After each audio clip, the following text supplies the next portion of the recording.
إن الحمد لله نحمده ونستعينه ونستغفره ونعوذ بالله من شرور أنفسنا وسيئات أعمالنا من يهده الله فلا مضل له ومن يضلل فلا هادي له وأشهد أن لا إله إلا الله وحده لا شريك له وأشهد أن محمدا عبده ورسوله صلى الله اللهم عليه صل وسلم وبارك ونعم على سيدنا وإمامنا وقدوتنا محمد وعلى آله وصحبه وسلم تسليما كثيرا أما بعد فالسلام عليكم ورحمة الله وبركاته. وسلم. Bienvenue dans ce nouvel épisode des lives, en tout cas de cette série qu'on consacre à la jurisprudence des questions actuelles.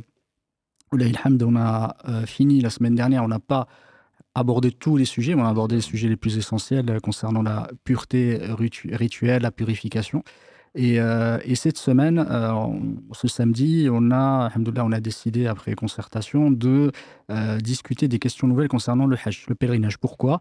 Parce que c'est bientôt, le Hajj est à nos portes, et effectivement, il y a beaucoup de questions nouvelles qui viennent questionner la façon d'accomplir le Hajj et qui peuvent poser quelques défis aux personnes qui doivent faire le Hajj. Et c'est pour cette raison-là qu'on a choisi d'en parler pendant cette semaine plutôt que de le laisser beaucoup plus tard, parce qu'effectivement, correspondant à la saison du Hajj. Du coup, j'ai le plaisir d'avoir à mes côtés ou devant moi le Cheikh Mohamed Oudafay, qu'Allah le récompense par le meilleur, pour nous accompagner pendant ce live et essayer effectivement d'aborder ces sujets nouveaux et donner les avis et le statut, le jugement concernant ces questions nouvelles qui concernent les questions du Hajj, pas seulement le pèlerinage, il y a des questions aussi qui sont communes avec le petit pèlerinage, avec la Umrah. Du coup, ça peut servir aussi également à ceux qui font la Umrah, qui n'ont pas l'occasion, l'opportunité de faire le Hajj cette année. Mais ça peut servir aussi pour ceux qui vont faire le pèlerinage pour Inch'Allah, on l'espère à tout le monde, les années suivantes, Inch'Allah. Barakallahu fik, Cheikh, bienvenue. Allah yabarak fik, Si Mohamed. Bismillahir Rahmanir Rahim, alhamdulillahi Rabbil Alamin. Ashhadu an la ilaha illallah wahdahu la sharika lahu wa ashhadu anna Muhammadan abduhu wa rasuluhu. Allahumma salli wa sallim wa barik ala nabiyyina Muhammad wa ala alihi wa sahbihi ajma'in. Amma ba'd. Donc, les auditrices et les auditeurs, plaisir de retrouver la grande famille, comme vous l'appelez, et dans un des jardins du paradis, comme l'a appelé le prophète sallam, le jardin de rappel d'Allah subhanahu wa ta'ala. N'est-ce pas que ce monde est maudit ce qu'il contient, sauf le rappel d'Allah, et ce qui peut lui être assimilé, l'enseignant et l'élève, qu'Allah nous compte par l'une des deux catégories. Ensuite, donc, effectivement, judicieusement, après discussion samedi dernier, après la purification, on s'attend forcément à la prière. Mais après d'en avoir discuté, comme tu dis, de façon consensuelle, on a jugé que le Hajj est à nos portes. Et effectivement, la semaine prochaine d'ailleurs, on prévoit de traiter avec un sujet important qui est sur le Hajj, mais la préparation Hajj, avant le Hajj, donc qui sera diffusé, Inch'Allah, sur nos réseaux. Et donc, on aurait pu parler de la prière, qui est toujours intéressante, qui est très importante, on le sait. Mais comme le Hajj est une période bien précise par la Umrah, et on a préféré donc choisir effectivement d'inverser l'ordre plutôt des priorités, même la priorité étant donc ce qui est le plus urgent et à nos portes. Donc effectivement, on va parler du Hajj aujourd'hui. Et comme tu l'as si bien dit, Hajj et Umrah ont trois piliers ensemble. Et donc il y a un quatrième pilier pour le Hajj. Mais les questions donc peuvent servir à tout un chacun aujourd'hui ou demain. Donc, soit pour la Umrah, soit pour le Hajj immédiatement ou dans quelques années. Et en même temps, donc pour la Umrah tout le temps. Donc, effectivement, ce sont des questions intéressantes et très importantes. Dans la mesure où, quand on parle de fiqh contemporain, il ne faut pas imaginer que c'est à partir du 21e siècle, ou même du 20e siècle. C'est en fait des questions nouvelles pour les savants d'antan, en tout cas, dont on a parlé. Les compagnons du prophète sallam, la génération qui a suivi, ensuite celle qui a suivi, ensuite. Donc des questions se sont posées et on a l'impression d'inventer la roue, quoi. Quand on entend ça, ah oui, mais l'avion, et comment on va faire pour les miqats, et maintenant il y a les savants, et il y a ceci, et comment on va faire. Donc on se pose beaucoup de questions. En réalité, Allah nous a dispensé, grâce par sa miséricorde, il nous a dispensé vraiment de poser trop de questions, en tout cas, de rechercher des solutions, puisque mieux que nous. Donc, y ont réfléchi, ça ne veut pas dire qu'on suit bêtement, simplement, ce sont avec des arguments, c'est ce qu'on discutait tout à l'heure hors micro, c'est que les opinions ne sont pas basées sur des passions ou des opinions comme ça. C'est que ce sont des avis qui sont vraiment basés soit sur le Coran, soit sur la Sunna, soit sur le consensus, donc des compagnons du prophète sallam. Et j'ai été étonné d'apprendre que même la pilule la pilule pas contraceptive, la pilule pour retarder les menstrues, ça ne s'appelait pas pilule. Mais il y avait des traitements, même du temps des compagnons du prophète sallallahu pour retarder donc les menstrues. Exactement. Pour aller, pour éviter ce que les femmes connaissent, donc d'être empêchées pendant le pèlerinage. C'est vrai que bon, le monde a probablement changé, mais il n'a pas aussi changé que ça.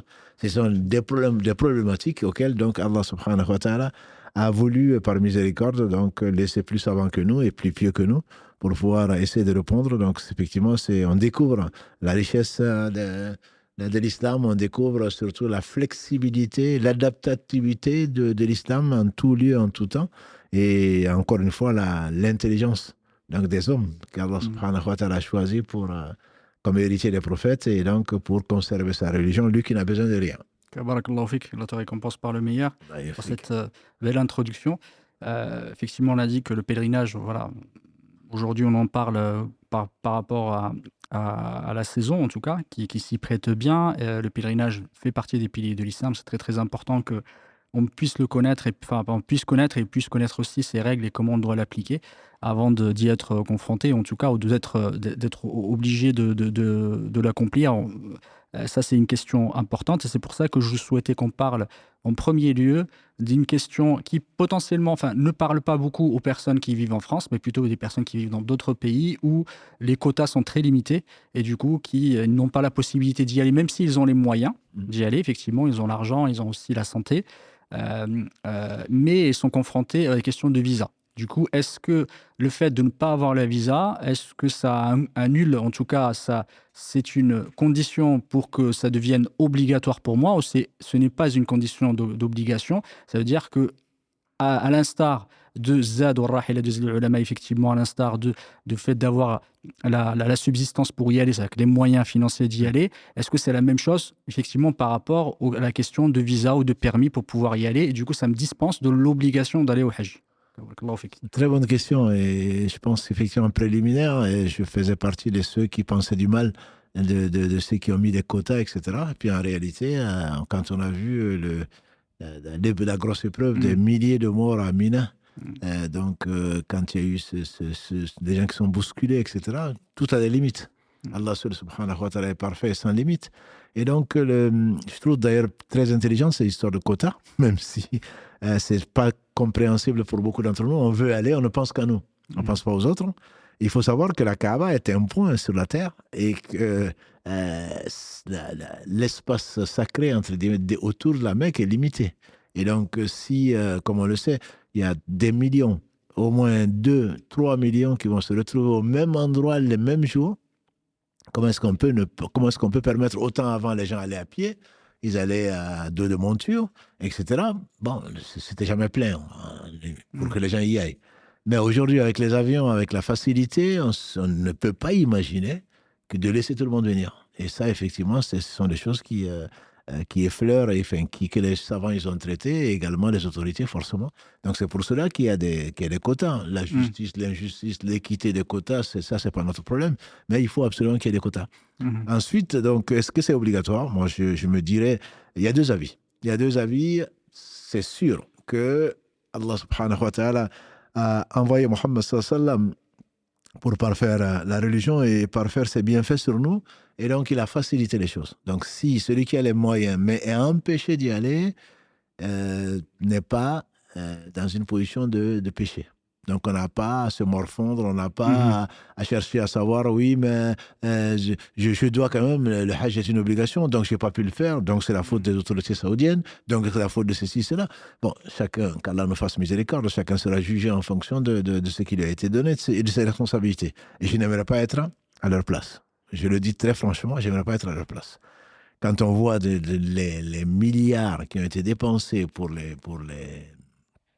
tunnels pour quelques jours, je me dis, heureusement qu'il y a des gens qui ont réfléchi.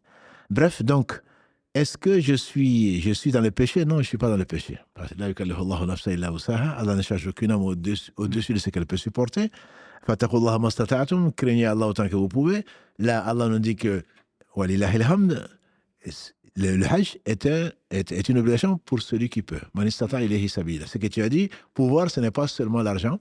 Pouvoir, ce n'est pas seulement le physique. Pouvoir, ce n'est pas seulement le fait qu'il y a un risque pour sa sécurité. Et là, on ne peut pas rentrer dans un pays sans visa. Donc, on nous empêche d'y aller. Quand on nous empêche, probablement pour le bien des musulmans, mais on nous empêche d'y aller. Donc, ce n'est pas un péché de ne pas faire le Hajj quand on n'a pas été tiré au sort dans certains pays ou qu'on n'a pas eu le visa. Par contre, il y a deux avis, de savoir, puisque ce n'est pas un péché, donc je suis dispensé de faire le Hajj. Ça, c'est un avis, et alhamdoulilah, de savants qui se tient. Et il y a un autre avis, c'est que je n'ai pas de péché, mais puisque si j'avais les moyens d'y aller, j'ai été empêché d'y aller, mais je me dois de prévoir dans mon héritage, voilà, quand ce sera possible, que quelqu'un aille faire ça à ma place. Bien que je n'ai pas de péché. Et ça, je trouve que c'est très intelligent, entre guillemets, c'est une opinion qui se défend. Donc, il y a les deux avis. Il y a les deux avis de savoir, c'est sûr qu'il n'y a pas de péché. Alhamdulillah, Allah sait qu'on a voulu le faire et qu'on n'a pas pu le faire. Je ne parle pas. D'ailleurs, raison de plus, les gens qui nous écoutent certainement ont compris. Je me rappelle, on s'est préparé pour aller au Hajj pendant le Covid, en 2019, et tout d'un coup, il y a eu le Covid. Les gens ont été empêchés. De 2020, pas possibilité. Donc, et aujourd'hui, le prix, c'est 2 fois, voire 3 fois plus. Donc, dès que l'on peut, on doit essayer d'y aller, avant que quelque chose ne nous empêche d'y aller. Mais une fois qu'on a eu les moyens d'y aller, on a été empêché, soit par une maladie, une épidémie ou par un manque de visa, on n'est pas dans le péché, ça déjà c'est rassurant. Donc j'aimerais que chacun d'entre nous, tous ceux qui écoutent, voilà, ne se mettent pas dans cette position de culpabilité vis-à-vis. Voilà, ça je pense que c'est important parce que en se disant oui mais pourquoi si je savais, non, ça ne sert à rien. Premièrement, c'est contraire à l'esprit de l'islam. Il y a ni si, mais il n'y a pas de si. J'ai les moyens d'y aller, maintenant je ne peux plus y aller. Donc, moi, je connais mon Seigneur qui est miséricordieux, qui ne nous en veut pas, nous en tient pas plutôt rigueur pour ce qu'on a oublié où on est contraint. Et ça, c'est le cas vraiment c'est le cas de le dire. On est contraint, on ne peut pas y aller. Donc, on remercie Allah subhanahu wa ta'ala de ne pas y aller parce que lui seul sait si on avait été ce qui se serait. Ça, il ne faut pas l'oublier. Et donc, c'est une miséricorde pour nous et on a la récompense sur Allah si vraiment on a tout fait pour y aller et on a été empêché.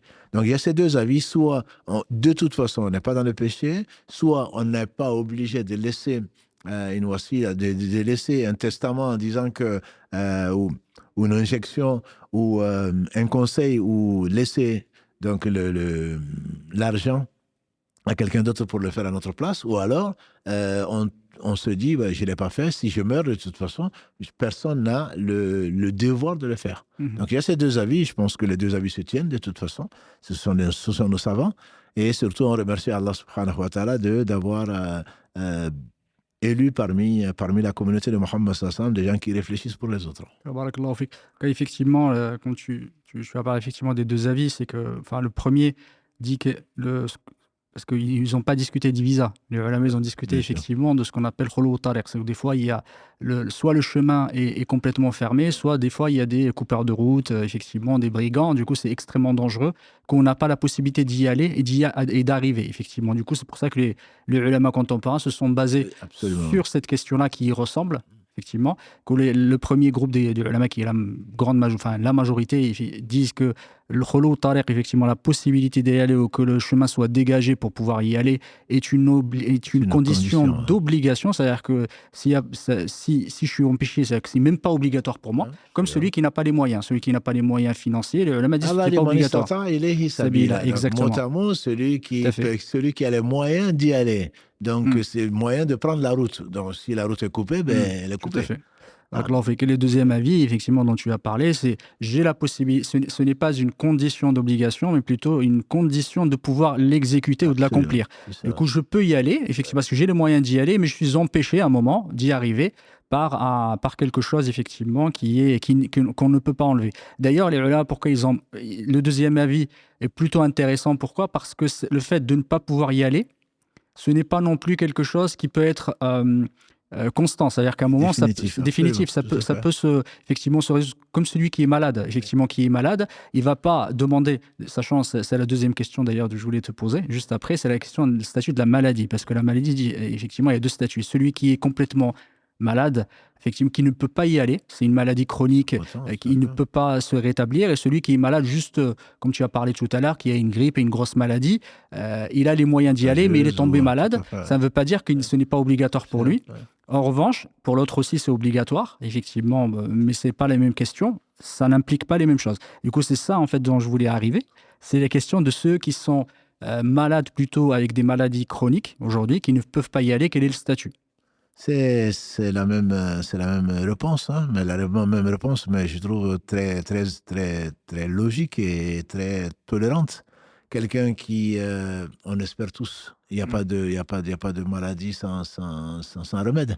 Allah peut, subhanahu wa ta'ala, comme on a vu d'ailleurs, et certaines personnes le savent, partir avec un cancer généralisé, une dame qui a été faire la Umrah, elle est revenue, ben, les radios n'ont rien vu. Donc c'est facile à Allah. Voilà. Allah peut, c'est le seul guérisseur, mais sa sunna, c'est que les maladies qu'on appelle aujourd'hui chroniques, en tout cas, n'est pas de solution immédiate. Donc la personne est handicapée physiquement et le reste, donc elle pense ne pas pouvoir guérir dans le temps de cette vie-là, et celle-là, bien entendu, ne peut pas, enfin, c'est pas une obligation pour la personne, puisqu'Allah dit « Man istata ilayhi sabila ». Il y a le hadith du prophète sallam de la femme qui est venue le voir, lui a dit effectivement mon père ne tient pas sur une monture. Sur le monture, qu'est-ce que je fais? Il a dit effectivement fais le pèlerinage à sa place. Donc cette personne, on peut faire le pèlerinage à sa place parce que bon, c'est bien sûr elle peut mourir, mais même si elle est vivante, elle n'a pas la capacité de le faire de façon raisonnable. Même malade, on peut se dire non, moi je préfère mourir à la Mecque, à part que quand tu arrives là-bas, tu vas souhaiter ne pas mourir sur place. Voilà, donc on n'a pas à s'imposer ce qu'Allah ne nous a pas imposé. Et là aussi, je le dis, bon, ce ne sont peut-être pas nos followers, ni nos sœurs et des frères, mais souvent les gens s'imposent des choses qu'Allah ne leur a pas imposées. Comme celui qui jeûne alors qu'il a 36 maladies, ce serait presque du suicide, quoi. Voilà, donc Allah a facilité les choses et Allah aime. Comme l'a dit le prophète sallam à Omar ibn Khattab à propos d'autre chose, Allah aime que l'on profite de ces facilités comme il aime que l'on soit strict quand il impose. Donc celui-là, il doit déléguer quelqu'un pour aller le faire à sa place et c'est conforme effectivement à la charia, conforme à la sunna du prophète sallallahu alayhi wa sallam. Là, effectivement, c'est la différence entre les deux, c'est que celui effectivement qui est empêché par le visa, il a la capacité d'y aller, il ne peut pas déléguer. Effectivement, parce que c'est quelque chose qui peut être levé. Il n'a pas le visa cette année, il peut l'avoir l'année d'après, etc. Même si on a effectivement, ce n'est pas obligatoire pour lui d'y aller, parce que, de toute façon, il ne peut pas, mais il ne peut pas déléguer. La même chose que celui qui est malade, mais de façon éphémère. Tout à fait. Au moment du Hajj, il est malade, mais il se peut que demain il soit guéri, il pourra aller pour l'an prochain. Tout à fait. Même s'il a peut-être perdu de l'argent ou autre, etc. Mais il ne peut pas demander à quelqu'un, vas-y à ma place, etc. Fais le Hajj. À la différence que celui dont tu as parlé, qui ne peut pas du tout le faire. Donc le hadith de l'Khatamiya, effectivement, le prophète il lui a dit Hujji an abik, effectivement, fais le pèlerinage à la place de ton père. Ça veut dire que celui qui est malade, ça, c'est l'avis d'une bonne partie des ulama, ce n'est pas l'avis de tout le monde. Parce qu'effectivement, les malikites, il y a des avis là-dessus qui sont différents.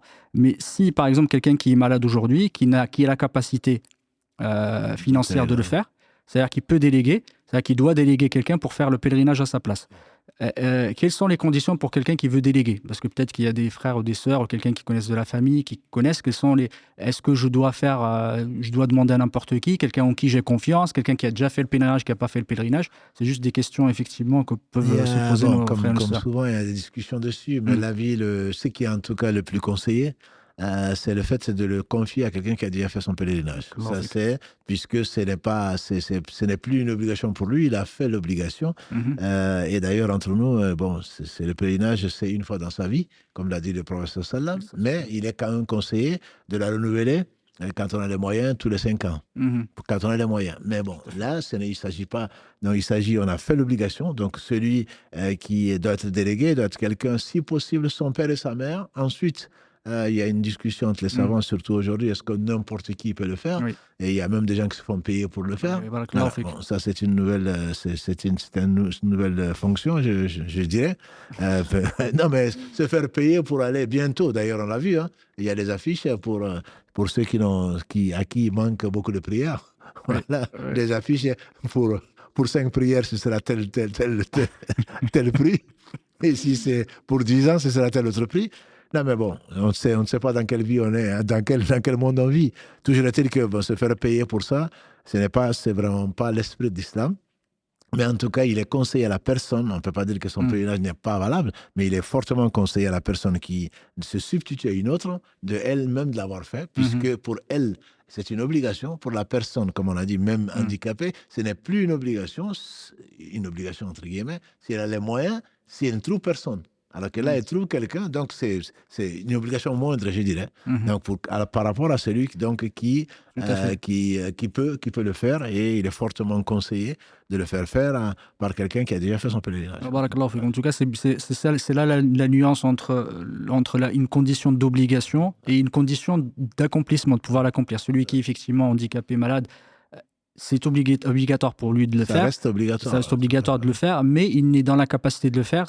Du coup, il faut qu'il cherche quelqu'un, effectivement, le déléguer. Ça veut dire que quelqu'un qui est décédé, qui avait la capacité pendant son vivant de faire le pèlerinage et qui ne l'a pas fait, soit par négligence ou par exemple il n'a pas eu effectivement le temps de le faire, ou si on choisit, ça dépend effectivement des avis qu'on choisit et dont tu as parlé tout à l'heure par rapport au visa, il n'a pas eu le visa, est-ce que c'est une obligation pour lui ou pas? Par rapport à sa famille, parce qu'il y en a qui posent la question, est-ce qu'on sort de l'argent pour pouvoir faire le pèlerinage à sa place de son héritage avant de le diviser ou pas?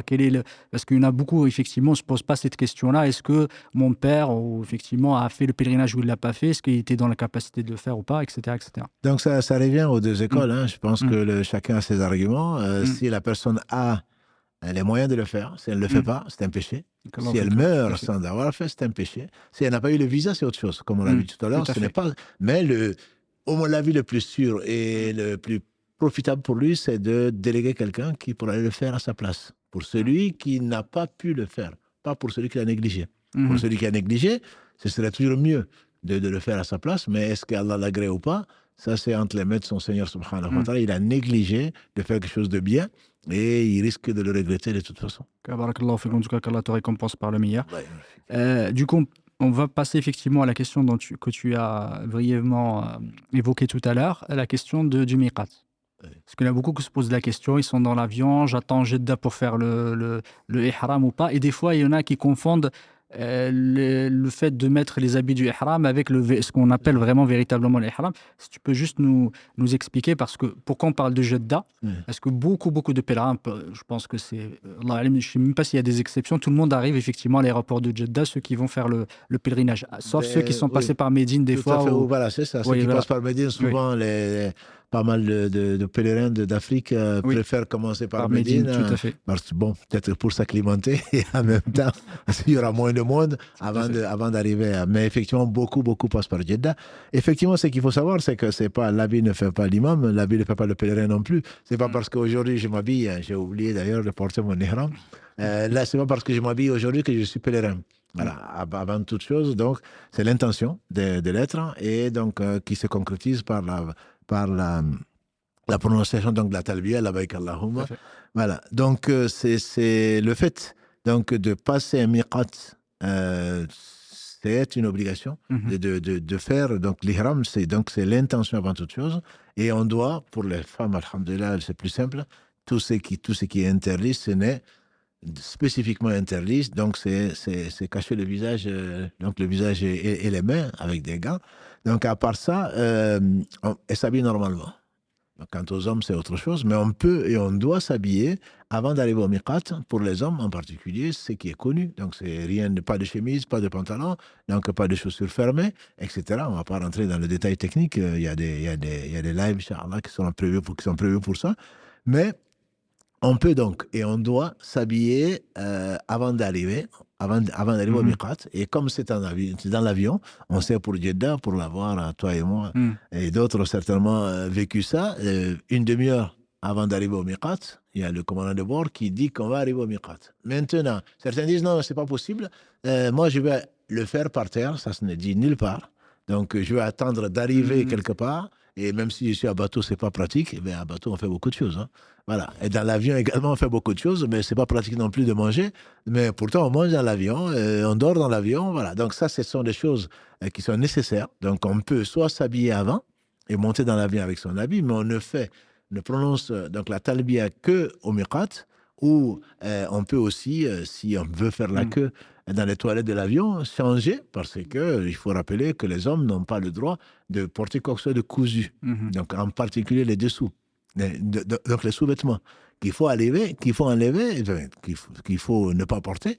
Et donc, c'est avec Omar ibn Khattab, quand les gens lui ont posé des questions de savoir, nous on vient, Allah a voulu ouvrir le monde à l'islam, et donc on vient des régions qui ne sont pas comprises parmi celles que le prophète sallam a fixé le miqat. Il dit, vous considérez le niveau ou la hauteur de ces endroits-là, et donc au niveau, Jeddah fait partie donc du haram, entre guillemets, ça fait partie des endroits, des points d'entrée dans le haram plutôt.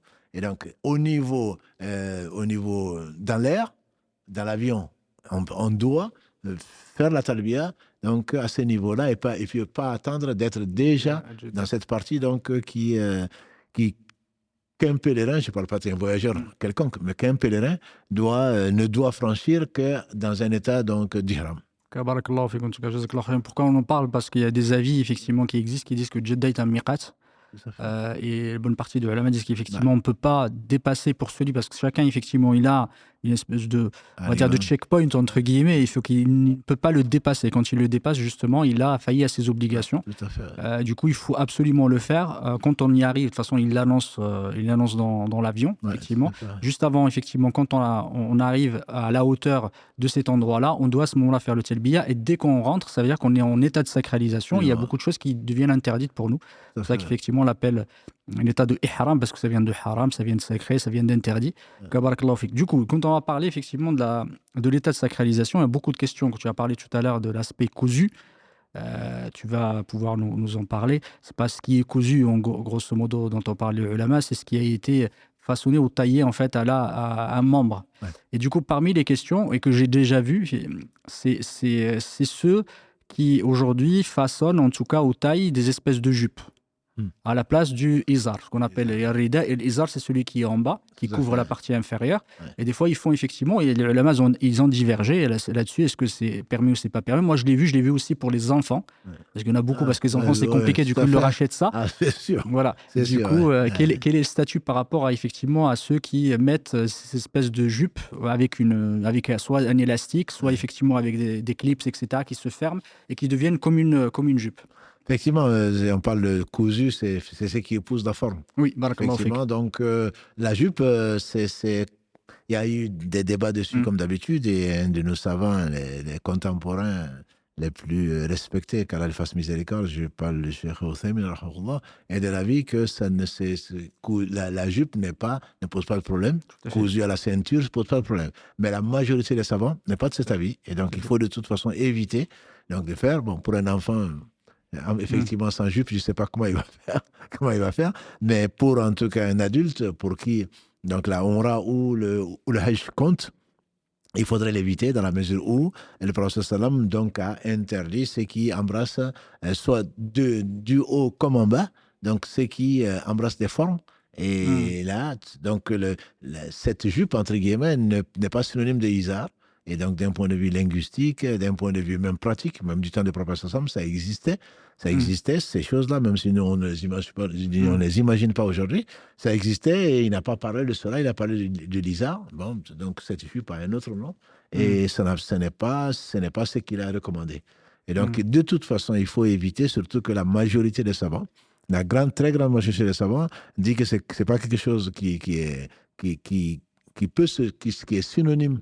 Donc, la jupe n'est pas synonyme de cela, et que donc il faut vraiment porter pour les hommes, bien sûr, on parle encore une fois des hommes, donc de porter izar et rida, et pas de porter donc des jupes à la place, parce que ça devrait, c'est plus facile, c'est plus pratique, et notamment pour ne pas exposer ses parties intimes. Bon, il y a beaucoup de bonnes raisons, mais simplement, il a dit de faire le pèlerinage comme on l'a vu faire.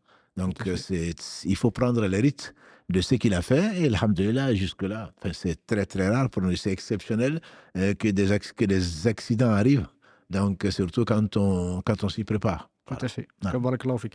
Du coup, par rapport à ça, il y a autre chose aussi qu'on voit et que j'ai vu aussi de mes yeux, des fois, c'est les ridas plutôt, en haut, avec des clips. Ouais. C'est une espèce de, je ne sais plus comment on appelle ça, comme ce que tu as au niveau du qamis, Ouais. qui permet effectivement de le tenir. Du coup, ils mettent les clips. Ça, je l'ai vu. Et quel est le statut par rapport à ça? C'est pas. Ce que je porte ne doit pas être porté en ihram. Oui, oui. Ça, c'est sûr. Voilà. Parce que c'est cousu, etc. Mm. Et donc là aussi, c'est un peu le même. C'est pas tout à fait le même débat. Mais clip, c'est même les épingles. Hein. Les épingles, Voilà, tout à et les fait. boutons. Donc, c'est pratique. Et puis, j'imagine que les couturiers s'enrichissent aussi. C'est ça, malheureusement, entre le commerce et l'intérêt d'aider les musulmans et l'intérêt de remplir ses poches. Donc, la majorité des savants considèrent comme s'il y a des clips ou des boutons, il ne faudrait pas que ce soit quelque chose d'habillé, entre guillemets, que ce soit proche l'un de l'autre, au point que ce soit un vêtement. Oui. Voilà. Donc, si on a besoin d'un clip, parce que on sait que ce n'est pas toujours pratique, Oui, c'est ça. Ça tombe, on reprend, ça tombe, mais peu importe. Si on a besoin donc d'un clip pour stabiliser, entre guillemets, ceci est permis à ma connaissance. Par contre, avoir tout au long, faire comme une boutonnière, c'est enfin ça. une boutonnière, une chaîne ou je ne sais quoi d'autre, qui tienne complètement, ça devient comme un manteau que l'on porte.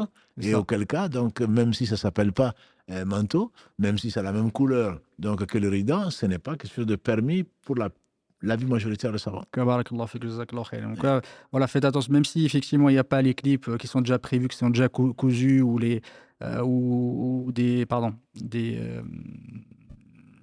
mince, Des boutons. des boutons, barakallahu fik. Fais attention, même si par exemple, des fois, il y a certains qui prennent des épingles à nourrice et ils en mettent partout, Oui, c'est jusqu'à ça. ce qu'effectivement qu'ils cousent tout. Faites attention. Voilà, c'est permis, effectivement, chez le LMA, parce que derrière, ce n'est pas, voilà, c'est pas dans ce sens que c'est clipsé, c'est juste ça permet de le retenir, comme si quelqu'un qui prend son rida et il fait un nœud, effectivement, pour le tenir. Du coup, ça pose pas un souci. En revanche, faites attention, ne mettez pas non plus beaucoup d'épingles jusqu'à ce que tu as ça raison, tienne. moi j'en ai vu avec des clips et finalement, bon, on tu dis, tiens, c'est pas bête. C'est pas bête, ouais. Voilà. C'est pratique. C'est pas bête, mais en fait, ce n'est peut-être pas légiféré. Tout à fait. Voilà, donc avant de faire ça, mieux vaut se renseigner. Quoi. Barakallahu fik. L'autre question, les ceintures qu'on met effectivement autour de la taille pour pouvoir garder l'argent, pouvoir tenir aussi le izar. À ma connaissance, les ceintures pour tenir les izars, ce sont des choses qui sont pratiques et qui sont permises parce que ce n'est pas lié à l'izar et donc ce n'est pas cousu. Et c'est quelque chose juste qui permet, entre guillemets, de cacher parce que, je dis à mes frères et sœurs, ce n'est pas là qu'il faut mettre l'argent d'ailleurs. Hein. Je le dis parce que je me rappelle le premier hajj que j'ai fait en 84, je me rappelle qu'il y avait une dame qui était à côté de moi et on avait déchiré son habit qui n'était pas un rida pour lui voler ce qu'elle avait. Voilà. Donc il faut vraiment, bon, ça ce sont les côtés pratiques, il faut pas faire le tawaf avec, en tout cas tant qu'on peut. Il faut le garder dans un autre endroit. On peut partir avec peut-être très peu au cas où on se perd ou voilà, où on a faim ou autre chose, mais jamais emporter son trésor et ses bijoux avec soi. Donc, parce que c'est bien gardé. Non, et pourtant, Dieu seul sait que celui qui vole là-bas et qu'on attrape, voilà. Donc, non seulement, bon, on ne peut pas imaginer quelqu'un le faire le hajj voler. Bon, mais il y a d'autres, c'est pas parce qu'il est habillé en pèlerin qu'il est un vrai pèlerin. Et en plus de ça, bon, les conséquences sont terribles, quoi. Devant Allah subhanahu wa ta'ala et devant les hommes ensuite. Donc c'est juste, vraiment, ce n'est qu'une parenthèse, ce n'est pas emporter avec soi en public, surtout dans le tawaf ou autre chose, des objets de valeur, donc dont l'argent. Mais parce qu'il y a une nécessité, on peut le faire, et puis surtout, ce n'est pas lié. Donc, c'est pas lié à l'ISA, ceci est permis à ma connaissance. Du coup, la même chose qu'une bague, une montre, les lunettes, des lunettes de soleil, il n'y a pas de souci, un sac à dos, effectivement, tout ça. Absolument, ça rentre dans le cadre général. Question aussi par rapport au masque. Parce qu'il y a un débat là-dessus. Alhamdoulilah, aujourd'hui, on a de moins en moins, voilà, on va dire, on n'est plus en période Covid, mais ça peut arriver là-bas parce qu'il y a beaucoup, effectivement, beaucoup de personnes et il peut y avoir des maladies transmissibles. Il y en a qui préfèrent effectivement mettre le masque pendant parce que soit ils ont potentiellement des faiblesses immunitaires Tout à fait, ou des absolument. maladies ou qui ne souhaitent pas effectivement être contaminés. Là, mais c'est une très bonne question et même un conseil que je donnerais, Mm. surtout en dehors du pèlerinage. Mm. Quand on est pèlerin, quand on est mohrim, à la limite, il y a un débat dont on va parler Mm. tout à l'heure, mais quand on n'est pas pèlerin, surtout, quand on va, de toute façon, il n'y a aucun mal, Mm. surtout pour des raisons médicales, donc de porter le masque. Mhm. Il y a un débat entre les savants, effectivement, de savoir, le masque, le professeur Salam il dit que la femme ne doit pas couvrir le visage et les mains. Il ne s'agit pas donc des hommes. Ça, c'est Mm. l'un des arguments de certains savants qui disent que l'homme n'est pas concerné, mais même pour la femme, s'il y a un besoin, alhamdoulilah, ils sont unanimes, je dirais, de la santé l'emporte certainement sur l'interdiction. Donc ils sont unanimes qu'on peut le porter, d'autant plus que certains disent que le masque ne couvre pas tout le visage. Mhm. Et donc, pour des raisons médicales ou pour des raisons de risque, c'est possible. Est-ce qu'il faut faire, pour une femme ou même pour un homme, est-ce qu'il faut faire une expiation ou pas?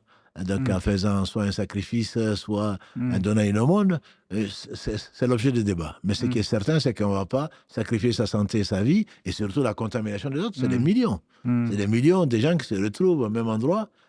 Bon, pour une question de promiscuité, c'est sûr que c'est l'endroit idéal pour les virus et les bactéries d'ailleurs, ceux qui reviennent, enfin, surtout après le pèlerinage, pendant la période, alhamdoulilah, si on entend à peine si on arrive à comprendre ce que l'imam récite, parce qu'en général, les gens ne font que tousser, quoi. Ah oui, Voilà, ouais, donc les infections pulmonaires sont très très nombreuses, et au moins en dehors même en dehors plutôt de l'état, donc de Mohrim, de pèlerin, je conseillerais fortement de se protéger, et en protégeant également les autres. Barakallahu fik. Sans compter la clim, Ça, qui ne fait que tout à fait. favoriser malheureusement Mhm. donc cet état-là. Tout à fait. Il y a la question effectivement peut-être dans les harams des chaussures, parce que beaucoup ne savent pas quoi mettre. Mais il y a un débat aussi, est-ce que les chaussures, les mocassins ou les baskets qu'on pourrait porter, qui sont en dessous de la cheville, est-ce que sont permises ou pas? Parce qu'il y a à chaque fois, c'est des questions qui sont de mise. Quel est le statut là-dessus? Est-ce qu'on peut porter? Qu'est-ce qu'on peut porter? Est-ce qu'on a la possibilité de porter des baskets basses, des chaussures basses, des mocassins ou pas? Les femmes n'ont pas de souci. Oui, alhamdoulilah, les femmes portent ce qu'elles veulent. Voilà, donc elles n'ont pas de souci. Quant aux hommes, effectivement, le prophète sallam a permis de porter ce genre de chaussures en découvrant les chevilles. Voilà. Si on n'a pas, là aussi il y a un débat, parce que est-ce qu'on peut quand même le porter même si on en a en coupant les chevilles? C'est l'objet de discussion, mais il faut éviter. De toute façon, pourquoi porter deux chaussures quand on en a fait deux paires? Oui. Donc quand une paire suffit. Maintenant, porter, si on doit le porter, il dit celui qui ne peut pas, celui qui n'en trouve pas à l'époque, c'est les formules du hadith, celui qui n'en trouve pas, donc qu'il coupe au moins au niveau des chevilles, qu'il découvre les chevilles. Donc le mieux pour les hommes, et surtout la température actuelle n'est pas du tout celle qui va imposer d'avoir des chaussures fermées. Oui. Donc mieux vaut avoir des chaussures ouvertes et qui permet de découvrir les chevilles pour ne pas rentrer dans une quelconque divergence possible. Ok. Barakallahu fik, jazakallahu khairan. Du coup, la question effectivement à laquelle j'arrive après, c'est voilà, l'interdiction de se parfumer, qui fait partie des interdits du ihram. La question se pose pour les shampoings, les gels douche, les savons parfumés. Est-ce qu'on a la possibilité de les utiliser ou pas? Se doucher, je ne pense pas qu'il y ait un problème. Alhamdoulilah, on peut se doucher, le prophète sallallahu alayhi wa sallam l'a fait. Mais est-ce que utiliser des choses parfumées, c'est permis ou pas permis? Les choses parfumées, quand on parle de parfumé, c'est des choses qui ont... Le parfum est interdit aux hommes comme aux femmes en état d'ihram. Ça, c'est interdit. Après, maintenant, les choses parfumées, le savon ou autre, il y a divergence dessus. Certains disent que c'est juste pour sentir bon, que ce n'est pas fait pour parfumer. C'est-à-dire qu'une fois que je me suis lavé avec un savon dont je ne vais pas citer le nom, pour ne pas faire de publicité, il reste pas grand-chose d'odeur. Voilà, que c'est juste pour se sentir bien et ça ne sent pas mauvais. Voilà, certains savants disent qu'il n'y a pas de mal dessus. Mais ce qui est certain, pour rassurer nos pèlerins et les futurs pèlerins, c'est que la quasi-unanimité des savants disent que quand c'est par oubli, je parle de savon, etc., pour se laver, quand c'est par oubli, dès qu'on s'en rend compte, on arrête. Et on n'a pas donc à faire d'expiation ou quoi que ce soit. Maintenant, se parfumer, se parfumer n'est pas permis. Donc, on a dit, tant pour la femme que pour l'homme, donc, qui sont en état d'ihram. Parfumer on peut se parfumer le corps avant de porter l'habit d'ihram. Mais on n'a pas à parfumer les habits. Ça c'est important. Parce qu'on peut prendre le hadith d'Aïcha Kalalagré. J'ai mis le parfum sur le corps du prophète et ensuite il a porté l'ihram. Donc on peut dire, mais finalement, où est la différence? Donc ce qui est destiné à parfumer n'est pas permis. Ils vont jusqu'à la pierre noire. Hein. Voilà. Donc on n'a pas à toucher au parfum qui est destiné à parfumer. Voilà. Par contre, et que l'on touche inintentionnellement ou qu'on se parfume avant de mettre l'ihram, mais pas sur l'ihram, ceci, à ma connaissance, est permis. En tout cas, par rapport au statut des shampoings, etc., c'est qu'il vaut mieux l'éviter. Parce qu'il y a une divergence entre les ulama là-dessus. Et alhamdoulilah, maintenant, dans les pharmacies, les parapharmacies, les magasins, il y a des choses sans parfum qui existent. Et même, je me rappelle, dans l'avion, ils distribuaient, sans citer on l'a cité, à l'intérieur, il y avait un shampoing sans parfum. Ouais. Effectivement, même à l'intérieur. Ils font attention et c'est très bien.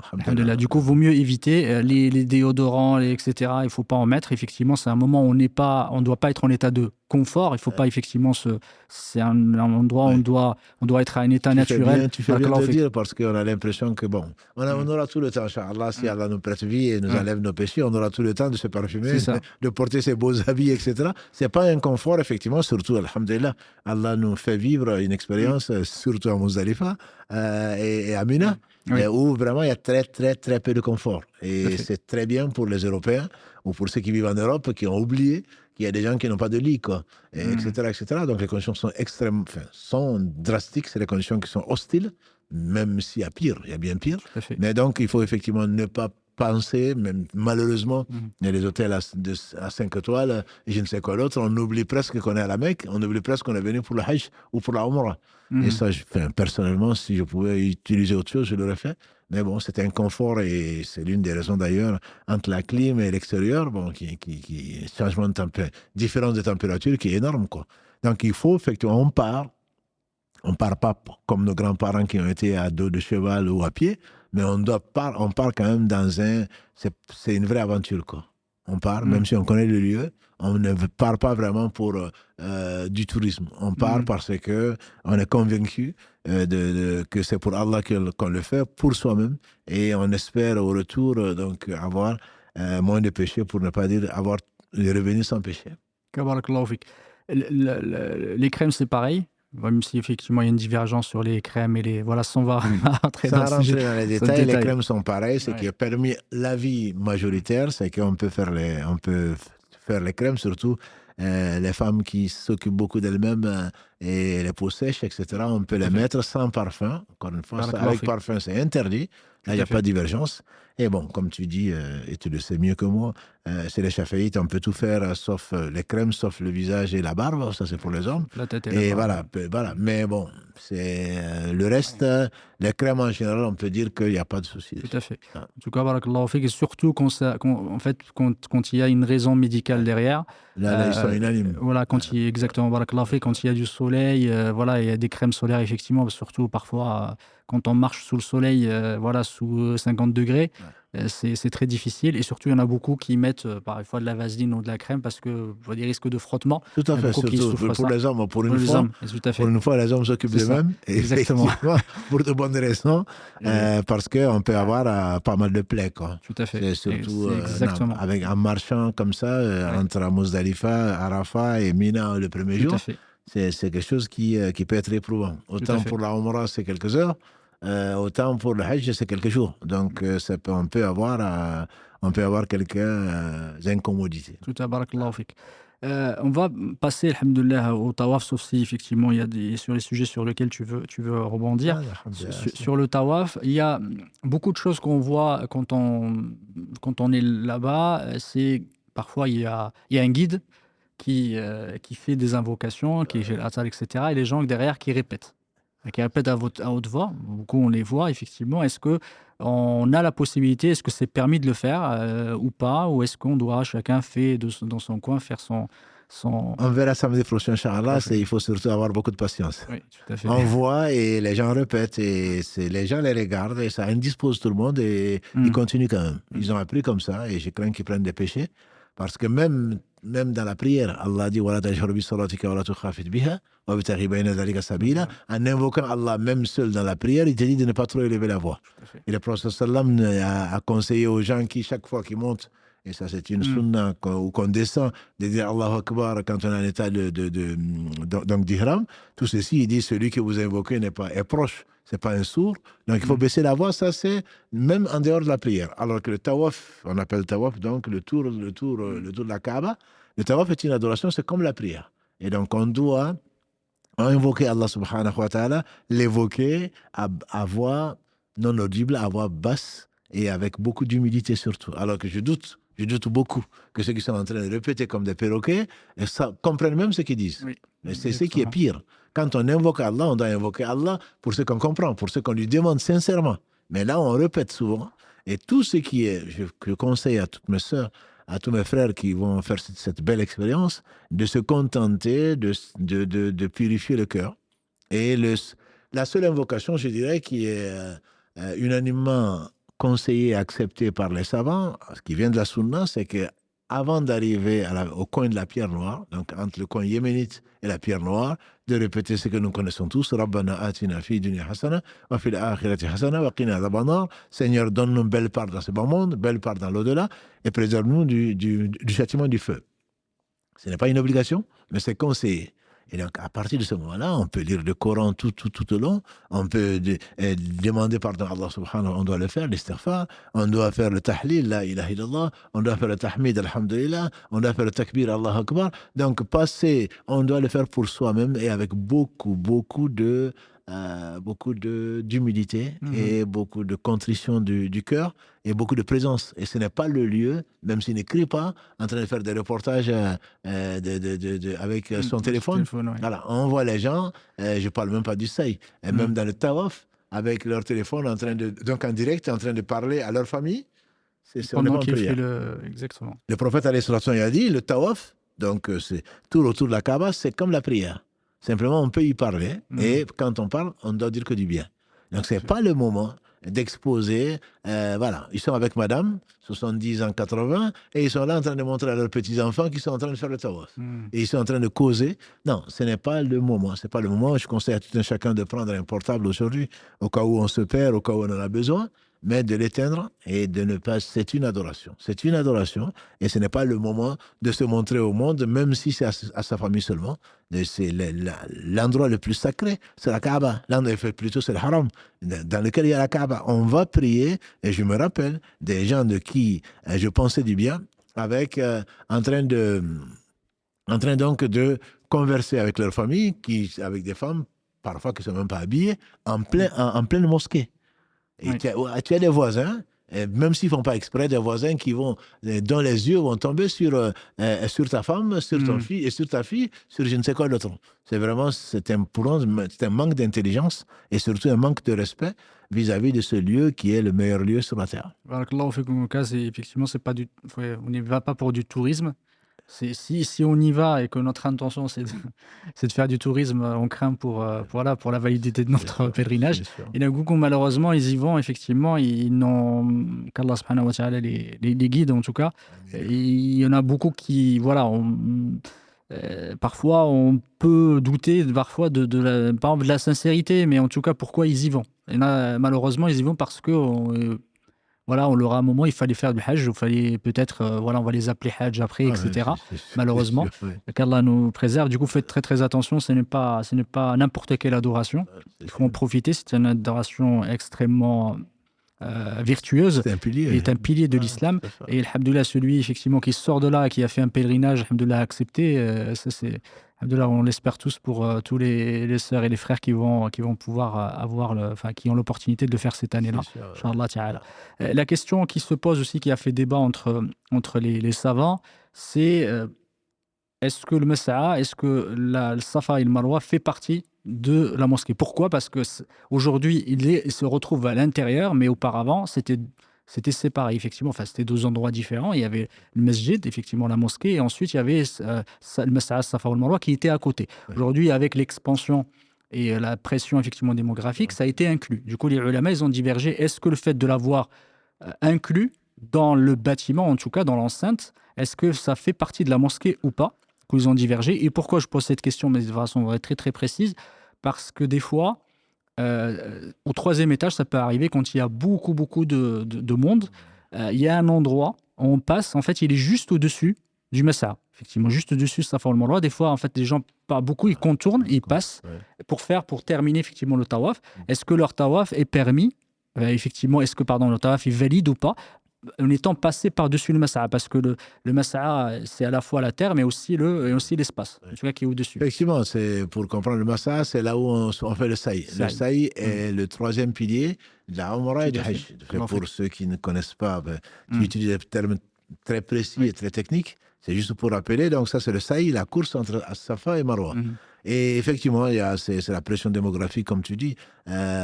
Donc l'avis majoritaire des savants, c'est que ce sont deux choses qui sont différentes. C'est que le saï se fait entre Safa et Marwa et le tawaf se fait donc autour dans le haram. Donc les deux sont différents. Maintenant, si par nécessité, on passe au-dessus de l'un et l'autre parce qu'il n'y a pas de place, etc., le tawaf est valable. Le tawaf est valable, c'est pas comme si on rentre dans le Hijr Ismaïl. Ça, c'est autre chose. Le Hijr Ismaïl, c'est le demi-cercle qui est collé donc après la porte, le coin avant d'arriver au coin yéménite et même avant. Donc c'est le point, ça fait partie de la Kaaba. Quand on fait le tour, on ne doit pas rentrer donc dans le Hijra. On doit le contourner, alors que là, on n'a pas le choix. Et aller chercher et rentrer dans le Hijra, le tour ne compte pas. Les 7 tours donc, doivent être à l'extérieur, dans le haram, mais à l'extérieur de la Kaaba. Après, quant au Saï, on n'a pas à aller le faire là-bas, mais quand on est au troisième étage, qu'on n'a pas le choix, et que la pression démographique fait qu'il faut passer par là, Inch'Allah, ce sera parce que c'est par tolérance, entre guillemets, par rapport à la pression et tolérance par rapport à la... tolérance par rapport donc à la nécessité ou à le fait de la continuité donc des gens qui font le tawaf, puisque c'est comme la prière, hein, tu l'as déjà dit, la mosquée est la mosquée, mais si il n'y a pas de place, donc, et que la porte est ouverte, qu'il y a une connexion entre la mosquée et l'extérieur de la mosquée, à ce moment-là, ça devient quand même, ça compte comme la mosquée le temps de la prière. Donc on peut estimer valable donc le tawaf de la personne qui n'a pas eu le choix et donc qui est au troisième étage et qu'Allah accepte. En tout cas, voilà, on va dire que la majorité c'est l'avis aussi de l'Académie de jurisprudence mondiale, c'est que le Mas'a, effectivement, là où tu fais l'aller-retour, le Safa ou le Marwa, ne fait pas partie de la mosquée. C'est-à-dire qu'il ne prend pas les règles de la mosquée, on peut y acheter, vendre, etc. Tout ce qui est interdit à la mosquée peut être effectivement fait, parce qu'il y a des choses qui sont interdites à faire dans l'enceinte d'une mosquée.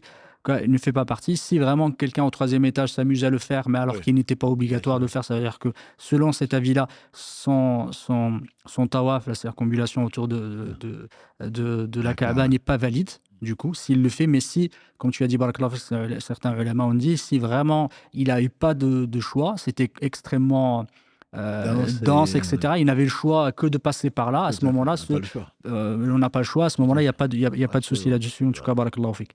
Je pense que, voilà, alhamdoulilah, il y a beaucoup de questions, effectivement, qui sont relatives. Il y a une question qui peut se poser pendant le tawaf sur les voitures électriques qui sont là, qui sont à disposition, plutôt des personnes qui ne sont pas valides, mais parfois n'importe qui peut effectivement les utiliser. Est-ce que quelqu'un, je ne parle pas des personnes valides, parce que c'est, voilà, mais plutôt des personnes qui sont capables de marcher, mais qui les utilisent. Est-ce que leur tawaf, leur circumambulation autour de la Kaaba est valide ou pas valide? C'est fait partie de la richesse de l'islam et des avis des savants. Et juste, je répète, juste parce que certains, pourquoi? Parce qu'ils peuvent accompagner quelqu'un, effectivement, parfois, et ce qu'ils font, c'est qu'ils se mettent avec lui sur la voiturette électrique. C'est pratique, c'est pratique de se mettre avec lui plutôt que d'aller le faire et de faire, voilà, il se dit, tiens, je vais me mettre avec lui, et effectivement, il fait le tour. Le minimum, c'est que c'est déconseillé. Le minimum, c'est déconseillé. On peut monter sur une monture, mais il faut avoir une raison, une contrainte, etc. Si effectivement, il n'y a aucun chauffeur pour la voiture, et on est avec sa mère ou avec son père. Et d'ailleurs, cette très belle image de Pakistanais en train de porter leur mère sur leur dos. Il n'y avait pas de voiture électrique à l'époque. Et même encore aujourd'hui, en train de se charger de leur père ou de leur mère sur le dos. Je trouve ça très, très beau. Et donc, si on peut l'éviter, il faut l'éviter. Après, est-ce que c'est valable? L'avis que je connais, c'est que c'est valable, mais ils ont perdu l'occasion Donc, d'obéir à Allah subhanahu wa ta'ala qui leur a donné la santé et tout le reste, et aller chercher un confort alors qu'on a la possibilité de le faire. Le minimum, c'est que ce soit quelque chose de reprouvé, pour ne pas dire quelque chose de très, de très reprouvé. Ok, barakallahu fik. Question effectivement par rapport à l'autre principal pilier effectivement du Hajj qui est la station à Arafat. Ça c'est effectivement le pilier du Hajj. Celui qui est raté effectivement à ce moment-là, son Hajj n'est pas valide, pas du tout valide selon la consensus des ulama que le Hajj est à Arafat. Du coup, la question effectivement qui se pose parfois pour ceux qui partent parfois avant le Maghreb. Ça peut arriver effectivement. C'est pourquoi on parle à ce moment-là de questions nouvelles, parce qu'elles sont beaucoup introduites, ces questions-là, où elles sont des conséquences de la pression, on va dire, des manassiques et cette pression démographique qui nous impose des choses qui n'étaient pas connues avant, effectivement, parce qu'il n'y avait pas tellement de demandes, du coup on n'avait pas tellement de difficultés. Maintenant, il y a énormément de gens et parfois ça implique effectivement des questions. Ça implique de partir plus tôt, de laisser une partie, de délaisser des choses, etc. Et les ulama, du coup, sont amenés à en rediscuter. Que parfois, ce qui arrive, c'est que certains partent, effectivement, ils restent à Arafat, ils partent avant le coucher du soleil pour pouvoir aller à Muzdalifa parce qu'il y a énormément de demandes pour pouvoir y arriver. Il ne faut pas être en retard parce qu'on a certains même qui sont restés, qui n'arrivent même pas à aller à Muzdalifa tellement il y a de monde, qui se retrouvent effectivement à aller directement à Mina parce qu'ils sont complètement bloqués avec les bus, etc. Du coup, la question, ceux qui partent avant le Maghreb. Mais encore, bon, j'ouvre une parenthèse, c'est parce que, comme tu l'as dit, la pression est telle que parfois, pour avoir l'autorisation que le bus parte, Oui, c'est pas parce que la sunna, c'est de faire le Maghrib et l'Isha à Muzdalifa. tout à fait. Mais si le Isha arrive, que presque le Fajr arrive alors qu'on est encore là, bien sûr qu'on va prier le Maghrib et l'Isha. Oui, tout à fait. Voilà, C'était ma deuxième question juste après. C'était juste après. Excuse-moi. Donc, la sunna, c'est de rester à Arafat jusqu'au coucher du soleil. C'est ce que le prophète sallam a conseillé et c'est le meilleur jour pour les invocations. Et donc, il n'y a vraiment pas à se précipiter, à part qu'aujourd'hui, de toute façon, à moins que, parce que certains vont à pied, malgré tout. Pour le bus, il n'y a pas le choix, il y a des numéros, il y a des autorisations, on ne peut pas partir comme ça. Mais pour tous ceux qui sont à pied, ils se précipitent parfois pour aller trouver une place, comme tu as dit, ce n'est pas un endroit où chercher un confort. S'il y a un espace qui est restaurant probablement au jour du jugement dernier et qui est aussi proche du temps du prophète sallam qu'aujourd'hui, c'est bien Muzdalifa. Parce où on n'a rien pour dormir, on n'a rien, même pas un petit matelas comme à Mina. Donc il faut, la sunna, c'est vraiment de rester jusqu'au coucher du soleil. Après, les savants ont pu diverger, notamment les Hanbali qui disent que si on part avant, il faut revenir. Tout à fait. Il faut revenir rester une partie de la nuit, donc à Arafat. Mais bon, j'espère que la plupart, que ce ne sont que des ignorants qui partent avant, mais malheureusement, l'ignorance a pris le dessus. Beaucoup de gens partent au pèlerinage sans connaître. Et ça, probablement, samedi prochain, on en parlera parce que on ne doit pas. C'est une obligation pour le pèlerin de savoir quels sont les manassiks, qu'est-ce qu'il faut faire, qu'est-ce qui annule le pèlerinage, qu'est-ce qui oblige à sacrifier, à compenser, etc., etc. Donc, il faut rester jusqu'au coucher du soleil. Et du coup, on enchaîne avec la question que tu viens d'évoquer tout à l'heure sur, est-ce qu'on fait qu'est-ce qu'on fait? Parce que des fois, on attend que le bus, effectivement, ait l'autorisation de partir.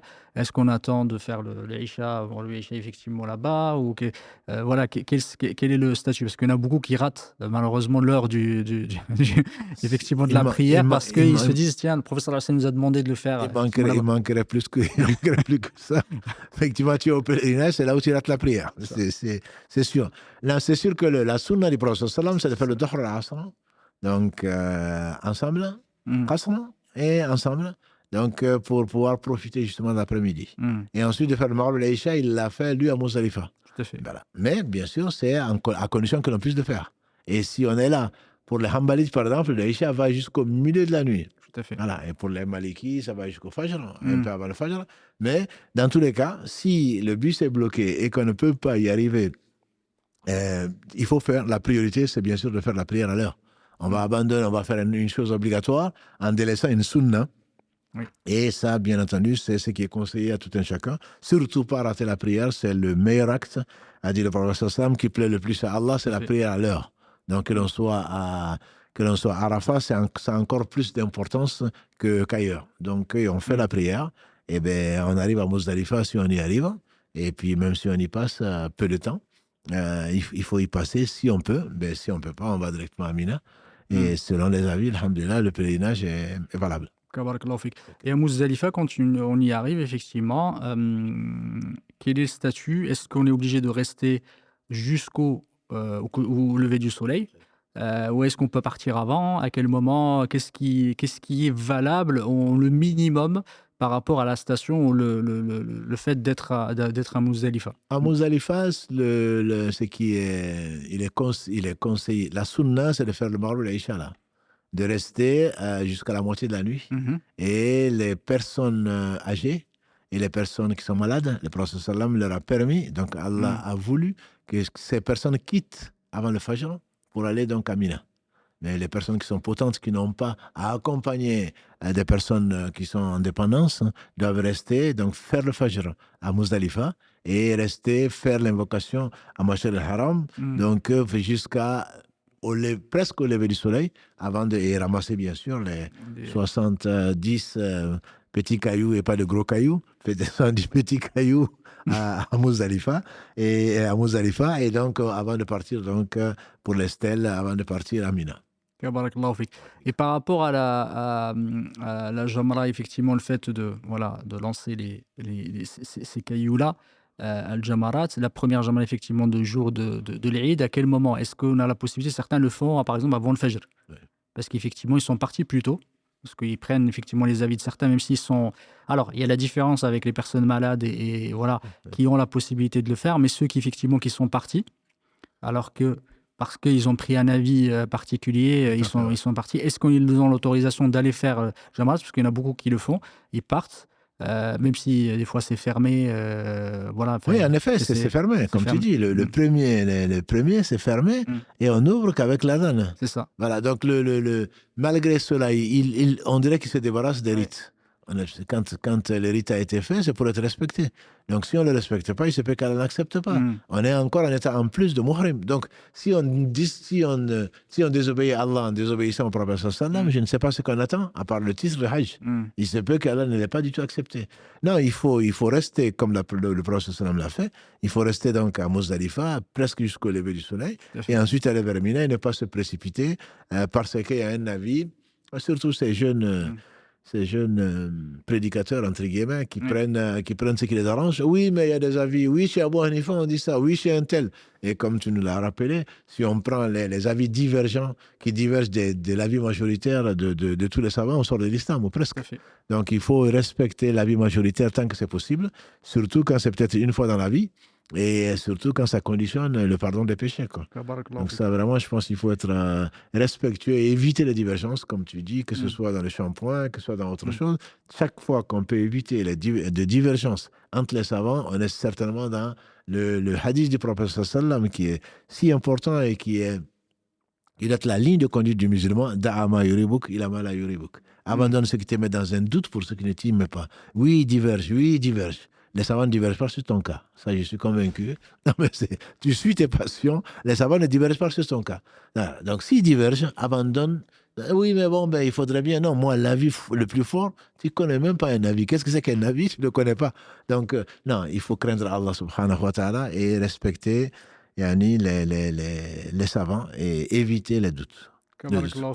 Et question, effectivement, par rapport à ça, c'est la dernière, et après on va arrêter. Sur le Jamarat, il y a beaucoup la question qui se pose quand on commence à faire les 3 jours. Faire le Jamarat, certains autorisent de partir avant midi, avant le Dohr, pour aller les faire parce qu'il y a du monde, etc. Et surtout qu'aujourd'hui, avec cette pression-là, beaucoup de monde, il y a des horaires. Et parfois, on l'autorise effectivement de partir avant. Est-ce qu'on a la possibilité de partir à n'importe quel moment de la journée, ou est-ce qu'il y a des moments qui sont prescrits pour aller faire les Jamarat? Il y a des moments qui sont prescrits. Il y a des moments qui sont prescrits, sauf si les autorités, pour des raisons, encore une fois, des raisons importantes et les raisons valables, puisqu'elles ne parlent pas d'elles-mêmes, hein, elles demandent l'avis des savants, etc. Si elles ouvrent ou elles interdisent d'y aller, ben on obéit à l'autorité. Parce que ces moments-là ne viendront pas sans la sunna du prophète sallam, qui est bien sûr très importante. Mais si les autorités décident qu'il faut fermer parce qu'il y a un risque, je me rappelle l'année dernière, il y avait un risque d'éboulement ou je ne sais quoi d'autre, ils ont fermé. Ils ont fermé les tunnels et bon, il y a néanmoins, j'imagine, que ils sont quand même passés. Voilà. Non, ça c'est pas la. Non, la sunna c'est ça, mais la sunna c'est aussi de respecter donc l'avis des autorités. Tant que c'est pas dans la désobéissance à Allah subhanahu wa ta'ala. Donc il y a des plages horaires qu'il faut respecter et par les camps, là surtout on va à pied. Donc il faut éviter. Il y a des millions de gens à gérer dans un temps, dans un espace assez réduit, dans un moment très précis. Et on ne perd pas grand-chose à patienter. En tout cas, ce que je conseille à mes sœurs et mes frères. Barakallahu fik. Je ne sais pas si tu as des questions, parce qu'il est déjà 20h11. Il y a d'autres éléments que tu souhaitais aborder. Non, mais je pense que là, à la limite, bon, peut-être que ça viendra dans des questions écrites ou dans des questions, orales ou des directs. Inch'Allah, on va laisser priorité plutôt. Barakallahu fik. Jazakallahu khairan. Karim, tu me diras quand tu as, Inch'Allah, des appels. Barakallahu fik. On a quand même des questions, effectivement, écrites. Oui. La première, est-ce permis de faire le Hajj et la Umrah qu'on paye pendant qu'on paye l'hypothèque d'une maison ou le financement d'une voiture, ce qui constitue le riba? Mais encore une fois, bon, peut-être la question devait être posée samedi prochain, Inch'Allah, c'est se préparer. Se préparer, donc il faut payer toutes les dettes. C'est celui qui peut. Après, quand on va faire la Umrah parce que la famille y va, on va faire la Umrah parce que ça fait bien aujourd'hui, en Europe, hein, je ne parle pas d'Afrique en particulier. Dans ces pays-là, quand on y va, c'est peut-être une seule et dernière fois qu'on y va. Donc, je pense que le problème ne se pose pas. Ils n'ont même pas, ils ne peuvent pas hypothéquer quoi que ce soit parce qu'ils n'ont pas de quoi acheter une maison, etc. Donc, le mieux, c'est de payer les dettes. Encore une fois, j'insiste dessus dans la mesure où, comme le professeur Salam a dit, on dit même le martyr ne rentre pas au paradis s'il a des dettes. Donc, on a des dettes qu'on doit payer, qu'on n'a pas. Il faut se repentir également, comme on le verra la semaine prochaine. Et le repentir, ce n'est pas de continuer à faire le péché en disant je vais faire la Umrah, je vais faire le Hajj et puis je reviens. Je continue à être dans le péché. Donc, si celui qui peut doit le faire, celui qui ne peut pas, et surtout qui est dans le péché, se doit de se précipiter pour sortir du péché, en particulier donc en réparant ce qui est réparé. En réparant ce qui est réparable. Voilà. Donc, j'ai une maison à crédit et puis je vais aller faire le Hajj. Je conseillerais à cette sœur et à ce frère d'essayer de réduire au minimum, de réduire au maximum donc les dettes et de les payer plutôt que de s'imposer. C'est qu'Allah subhanahu wa ta'ala leur a imposé pour celui qui peut. En tout cas, son Hajj est valide, parce que la question derrière, c'est du riba. C'est pas parce qu'on paye du riba que notre argent, effectivement, est illicite. Ça c'est important, tu le dis souvent d'ailleurs, c'est pas, pardon, on a fait le riba, c'était un très grave péché, c'est partie des 7 peut-être péchés les plus graves, et Dieu seul sait comment c'est grave, puisqu'il déclare la guerre aux gens qui le font, mais le Hajj est valide, est-ce qu'Allah va l'accepter? Allah seul le sait. Le Hajj est valide, et l'argent, effectivement, c'est important, c'est pas parce qu'on a acheté une maison à crédit ou une voiture à crédit que l'argent que l'on a, ou l'argent même si on le revend, l'argent reste licite. Ce qu'on a fait, c'était l'acte qu'on a fait. Les intérêts qu'on a payés sont interdits, mais l'argent qu'on a, si on revend cet endroit ou autre chose, l'argent est licite. Parce que quand tu vas en parler potentiellement la semaine prochaine, une des conditions, il faut que l'argent soit licite, celui avec lequel on va faire le Hajj. On ne va pas faire le Hajj avec l'argent qu'on a volé. Absolument. Ou de l'argent d'intérêt, dans le cas où nous on perçoit effectivement des intérêts. L'argent de la drogue, effectivement, la question se pose. Enfin, moi, j'ai souvent déjà eu cette question-là, le fait que bon, j'étais dans le riba, j'ai vendu ma maison, et tu nous as enseigné que l'argent reste licite. Donc, on peut faire le Hajj avec. Mais encore, le plus important, c'est vraiment la qualité. Voilà. Payer ses dettes et la qualité du cœur, de se repentir sincèrement, ne pas penser que j'ai fait ce que j'ai fait, je vais au Hajj et puis je reviens et je serai pardonné. Pour cette réponse. La question, effectivement, voilà, est-ce que les prières raccourcies à Mina se font tout seuls, en groupe ou à la mosquée? De toute façon, à Mina, il n'y a pas de, voilà, il y a pas de mosquée, de toute façon. Alhamdoulilah, mais c'est plutôt, est-ce que ça se fait tout seul ou est-ce que ça se fait en groupe? Alhamdulillah, le prophète sallam nous a donné l'exemple, les prières, donc à Mina, la sunna, c'est de faire les prières donc, qui sont raccourcies, ça c'est à Mina, et on peut les faire, on doit les faire plutôt en groupe, mais on ne les rassemble pas. La sunna à Mina, c'est de faire le Dhuhr à l'heure, le Asr à l'heure, le Maghrib à l'heure, voilà, donc, et le Isha à l'heure en raccourcissant les prières donc, de 4 en 2. Voilà, donc on n'a pas à les regrouper. Et si on peut faire en groupe, c'est encore le mieux. Mais si on ne peut pas le faire en groupe, parce que pour une raison ou pour une autre, on le fera seul, mais ce n'est pas à regrouper. Si on faisait 4 rakas, ce serait quand même valable, puisque la fin de la fait. Mais même si le prophète sallam, Abu Bakr et Omar l'ont fait donc en prière raccourcie, et c'est mieux, peut-être qu'on reverra, Inch'Allah, la prière en groupe, plutôt la prière en voyage. On en discutera, Inch'Allah.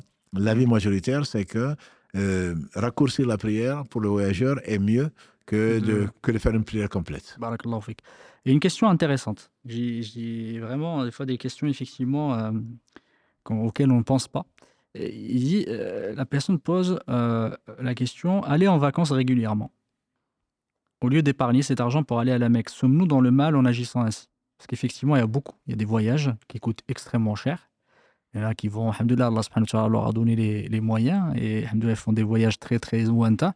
Est-ce que privilégier ces vacances avec les enfants, etc., et aller voyage, plutôt que d'économiser pour pouvoir aller faire l'obligation, le pilier qui est le Hajj? Il y a un savant qui disait, si tu veux connaître la place chez Allah, vois la place qu'Allah chez toi.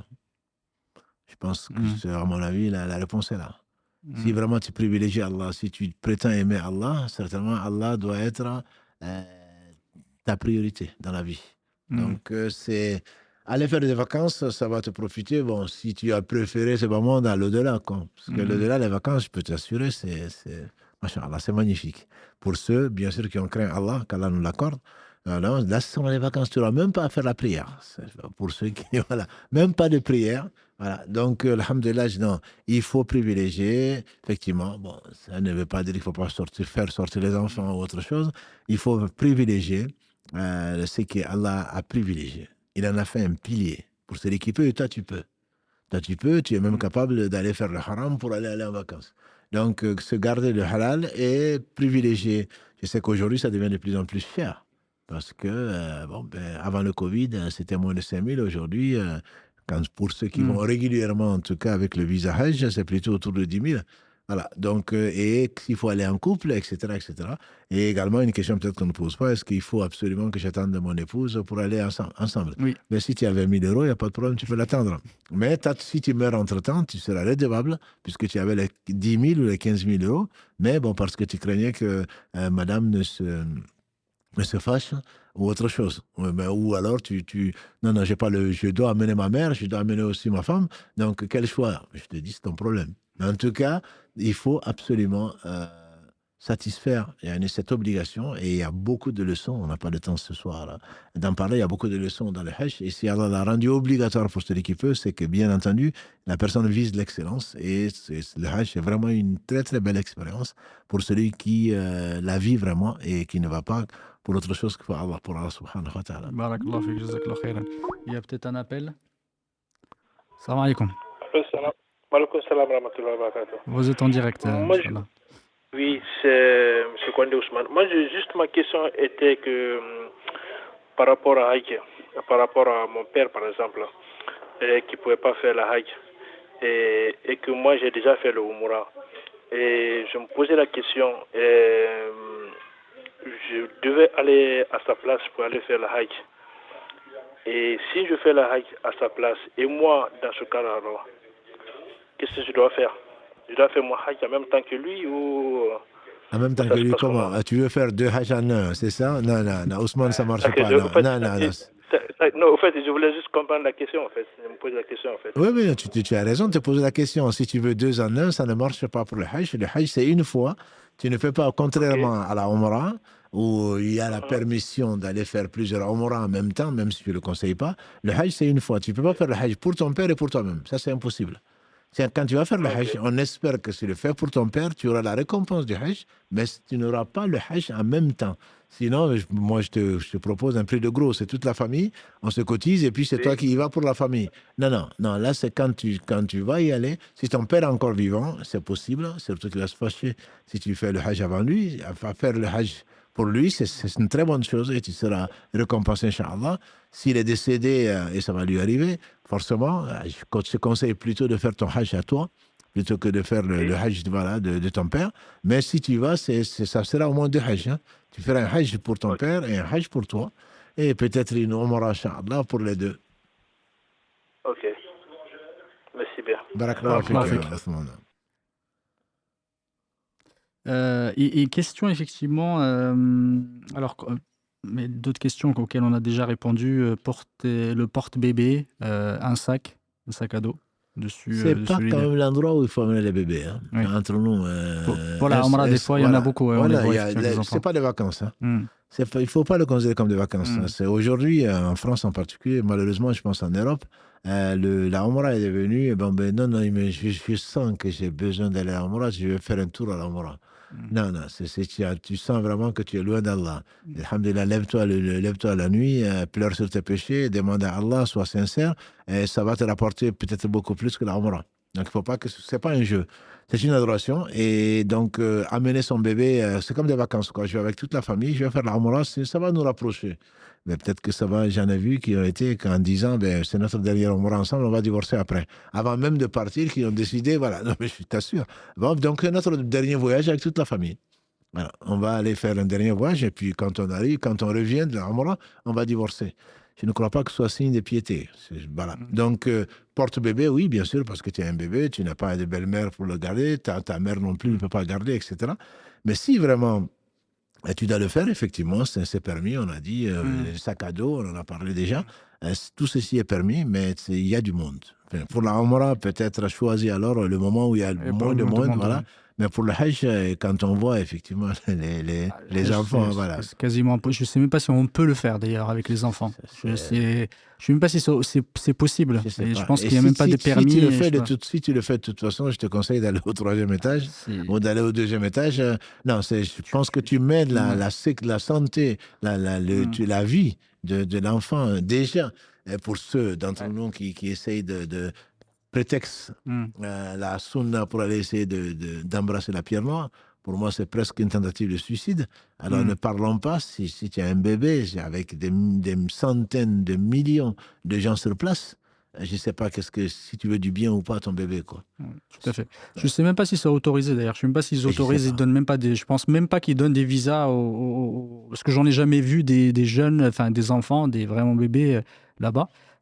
Mais c'est très, de toute façon, à Mina, etc., c'est très très compliqué. Effectivement, j'ai pas vu de place de bébé. Non. À Mina, j'ai pas vu de place de bébé. Je pense que ça doit être très très compliqué.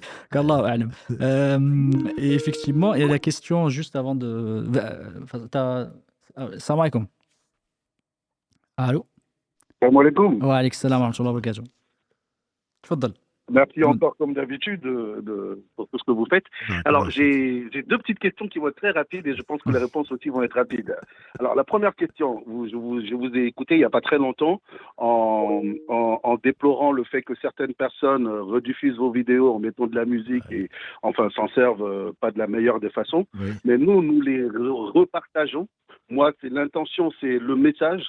Après, ce qu'il va y avoir au-dessus, que je respecte en tout cas dans ce que vous déplorez, ce qu'il va y avoir au-dessus, est-ce que pour nous c'est mal de la redistribuer, de la repartager, cette vidéo-là, nous qui voulons faire passer le message de la personne et du contenu, le principal du message en fait. Pour nous, c'est mal. Je suis désolé, mais par principe, en fait, pendant ce live-là, c'est pas qu'on ne veut pas répondre effectivement à la question, il y a une question très intéressante, mais par principe, on ne répond pas à des questions en dehors du sujet du jeu. J'entends, je vais faire court. Non, c'est Inch'Allah ta'ala, je te conseille d'appeler lundi, bi'idhnillahi ta'ala, pour effectivement répondre. Sinon, on te répondra, Inch'Allah ta'ala, peut-être quand on aura l'occasion lundi. Sur le sujet, par contre. Concernant le sujet, tfaddal, barakallahu fik. Alors, je voudrais savoir, est-ce que, alors, mettons, une personne nous offre la Umrah. Oui. Elle décide de nous offrir ce voyage-là. Est-ce qu'on doit s'inquiéter de l'origine des fonds, d'où cette personne-là a sorti cet argent-là? Est-ce que, l'origine de l'argent, est-ce que nous, c'est une question qu'on devrait se poser? Voilà. Non, mais alhamdoulilah, c'est sûr que ça, si tu dois faire le pèlerinage, que ce soit la petite ou la grande, le petit ou le grand, Umrah ou Hajj, l'importance, il est très important de connaître l'origine. Mais il ne s'agit pas d'aller enquêter. Voilà, c'est quelqu'un qui te l'offre, alhamdoulilah, on ne refuse pas un cadeau de toute façon. Mais si tu sais que c'est un dealer, si tu sais que c'est volé, si tu fais qu'autre chose, il ne faut pas l'accepter, ça c'est sûr. Mais si a priori ne va pas demander, ben, montre-moi, tu n'es pas un commissaire au compte, voilà, en train de demander d'où ça vient, justifie-moi ceci, cela. Je pense que la personne va regretter de t'avoir offert ça. Non, il y a pas, on n'a pas à aller enquêter. Par contre, si tu sais que la personne vit de haram, il ne faut pas accepter. Il faut décliner. En vous remerciant, vraiment. Bon courage. Qu'Allah te récompense par le meilleur, akhi.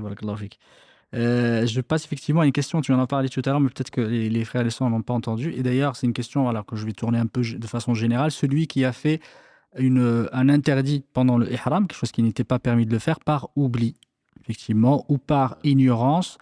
Alors, je ne vais pas rajouter, il a été contraint par contrainte, mais plutôt, alors on va parler des plus courants, c'est par oubli ou par ignorance.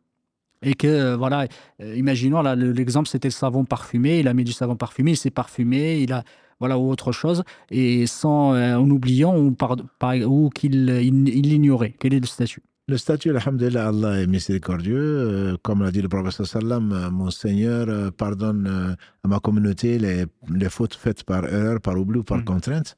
Et les versets, donc, le verset 16 de la Surah 64 et le verset 286 de la Surah Al-Baqarah nous disent clairement que Allah subhanahu wa ta'ala donc, ne nous en veut pas pour ce qu'on a fait par erreur et par oubli. Donc, alhamdulillah, pour le savant en particulier, l'avis le plus fort, hein, c'est comme pendant le jeûne. Je reviens encore sur le ramadan. Le prophète sallam a dit celui qui mange par erreur, par oubli. Allah qui jeûne, qui continue son jeûne, c'est Allah qui a fait manger et boire. Bon, on va pas. Mais le concept reste celui-là. Dans l'islam, Allah lit dans les cœurs, ne fait pas semblant d'avoir oublié pour manger parce que tu as faim. Et voilà. Et donc, celui qui désobéit sciemment à Allah, Allah se passe de tout. Donc, le principe, l'esprit même, c'est qu'Allah il pardonne. Il pardonne, alhamdulillah, par oubli. Et donc, mais par contre, une fois qu'on s'en rappelle, comme d'aller manger, on n'avale pas ce qu'on a dans la bouche. Voilà. Une fois qu'on se rappelle que, tiens, c'est le premier jour du ramadan ou le deuxième, j'ai oublié que je jeûnais, à ce moment-là, on recrache. Il ne s'agit pas de vomir, parce que le vomissement volontaire annuleront le jeûne. C'était une grosse parenthèse. Voilà. Mais ce qu'on a, on recrache ce qu'on a dans la bouche. Et là, quand on est en train de se laver les mains, et puis en train de chantonner, et puis, ce qu'il ne faut pas faire d'ailleurs dans la salle de bain, mais en train de laver, et on se rencontre, on arrête. Donc, et on se rince, bien sûr, c'est ce qu'on était en train de faire. On se rince et, alhamdulillah, Allah nous pardonne. C'est parce qu'effectivement, quand je parlais de contraintes, qui est un statut un peu particulier, ceux, par exemple, pour des questions médicales, qui mettent des chaussettes, des choses comme ça, c'est autre chose, du coup. Est-ce qu'il y a une question, les bas de contention, qui sont... Voilà, effectivement, c'est même pour le mas, pour ceux qui se disent, non, mais ce n'est pas, c'est chez nous les Malikis, c'est transparent, c'est machin, c'est raison médicale, ben on le fait parce que sinon, on va avoir une santé qui se détériore. Mais quand on le fait exprès, c'est une contrainte, on le fait, alors ensuite les savants diront, et ensuite on verse du sang. Et qu'on va sacrifier une bête, un ovin, on ne va pas le sacrifier non-même, bien sûr. On va donner l'argent donc, pour qu'on achète un ovin et qu'on distribue la chair donc, aux gens qui sont dans le haram. Et ça, il faut, parce que, bon, comme quand on a des poux ou autre chose, c'est vraiment, c'est ce qu'Allah subhanahu wa ta'ala décrit dans son livre. Quand il y a une contrainte, alhamdulillah, on fait la chose, mais on sait qu'on a été contraint à cela. Et Allah le permet. Donc, soit par un sacrifice pour celui qui peut, sinon il générera, Inch'Allah, 10 jours, 3 jours, 7 jours et 3 jours. Donc, il le fera, Inch'Allah, comme Allah l'a décrit. Barakallahu fik, jazakallahu khayran. Question intéressante qui arrive voilà, beaucoup, effectivement, et malheureusement, beaucoup de nos sœurs et de nos frères ne réfléchissent pas au hajj à le faire de façon immédiate.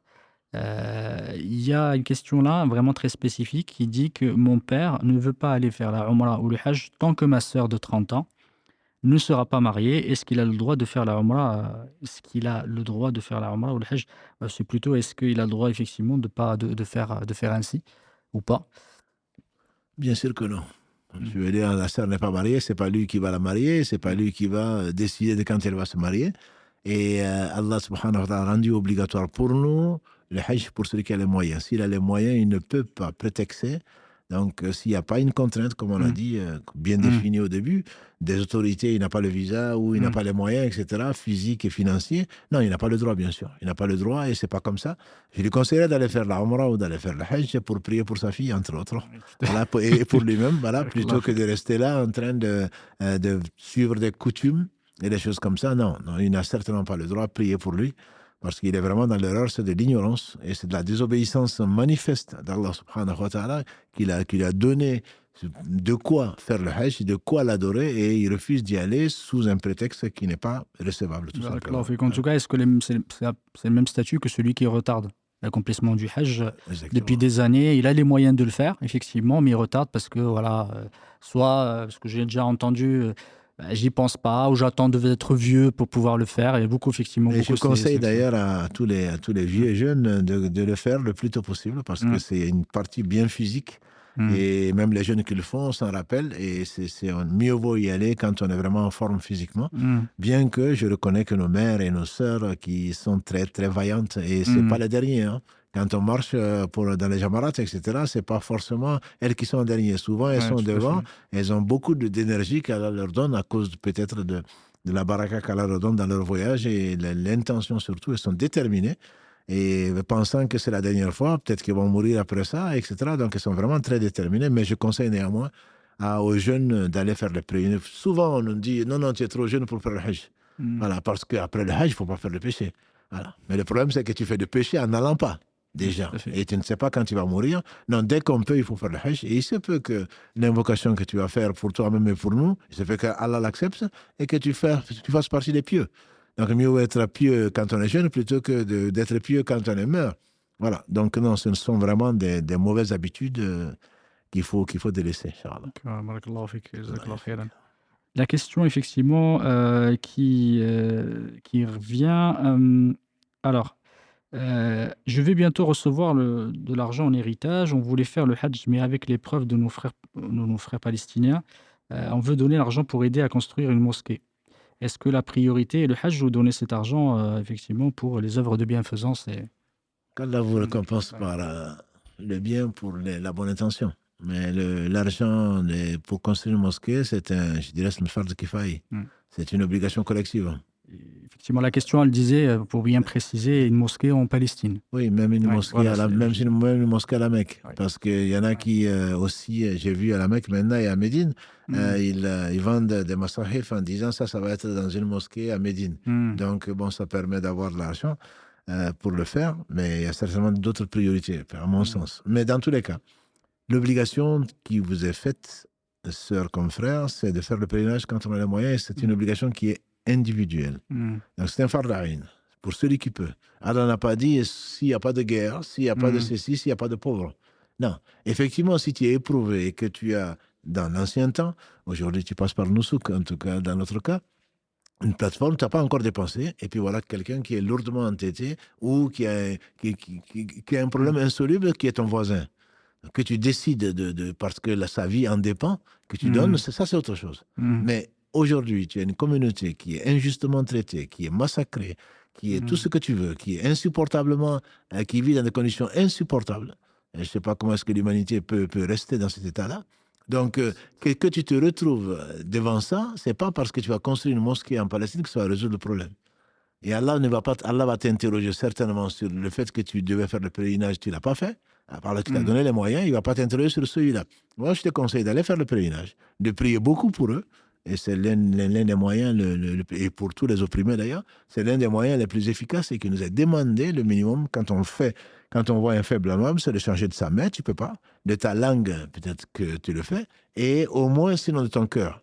Si tu invoques Allah subhanahu wa ta'ala de venir au secours des opprimés, il se peut que Allah subhanahu wa ta'ala accepte, et surtout dans les meilleurs lieux.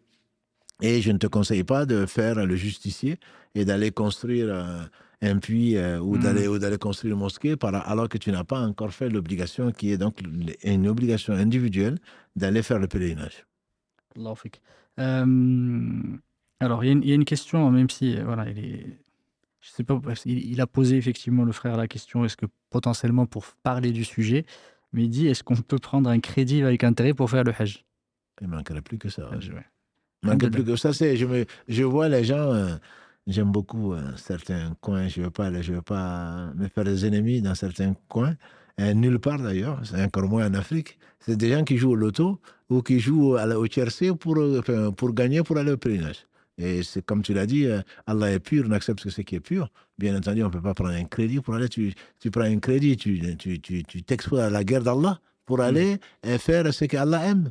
Certainement pas. Allah n'accepte pas. Allah est pur. Le prophète, il a parlé de celui qui fait rentrer dans son ventre du haram. Il s'habille de haram. Il lève les mains, Ya Rab, Ya Rab. Tu vas devant la Kaaba demander au Seigneur de la Kaaba quelque chose alors qu'il t'a déclaré la guerre.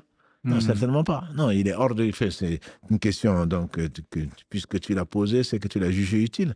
Mais il est hors de question de faire du haram pour aller ensuite demander à Allah de nous exaucer. Allah n'accepte pas. Donc, ceci, et ce n'est même pas la peine d'y aller. Malheureusement, je l'ai posé parce que j'ai vu, pas pour, il me semblait que peut-être pour le Umrah, moi je l'ai vu effectivement, c'était pour acheter le mouton de l'Eid, par exemple. Il faisait des crédits à la consommation avec intérêt pour acheter l'Eid, pour faire effectivement le sacrifice de l'Eid. Moi, je n'ai pas vu ça, mais j'ai vu des photos dans un pays musulman que je ne citerai pas, donc en train de proposer d'acheter le mouton de l'Aïd donc à crédit.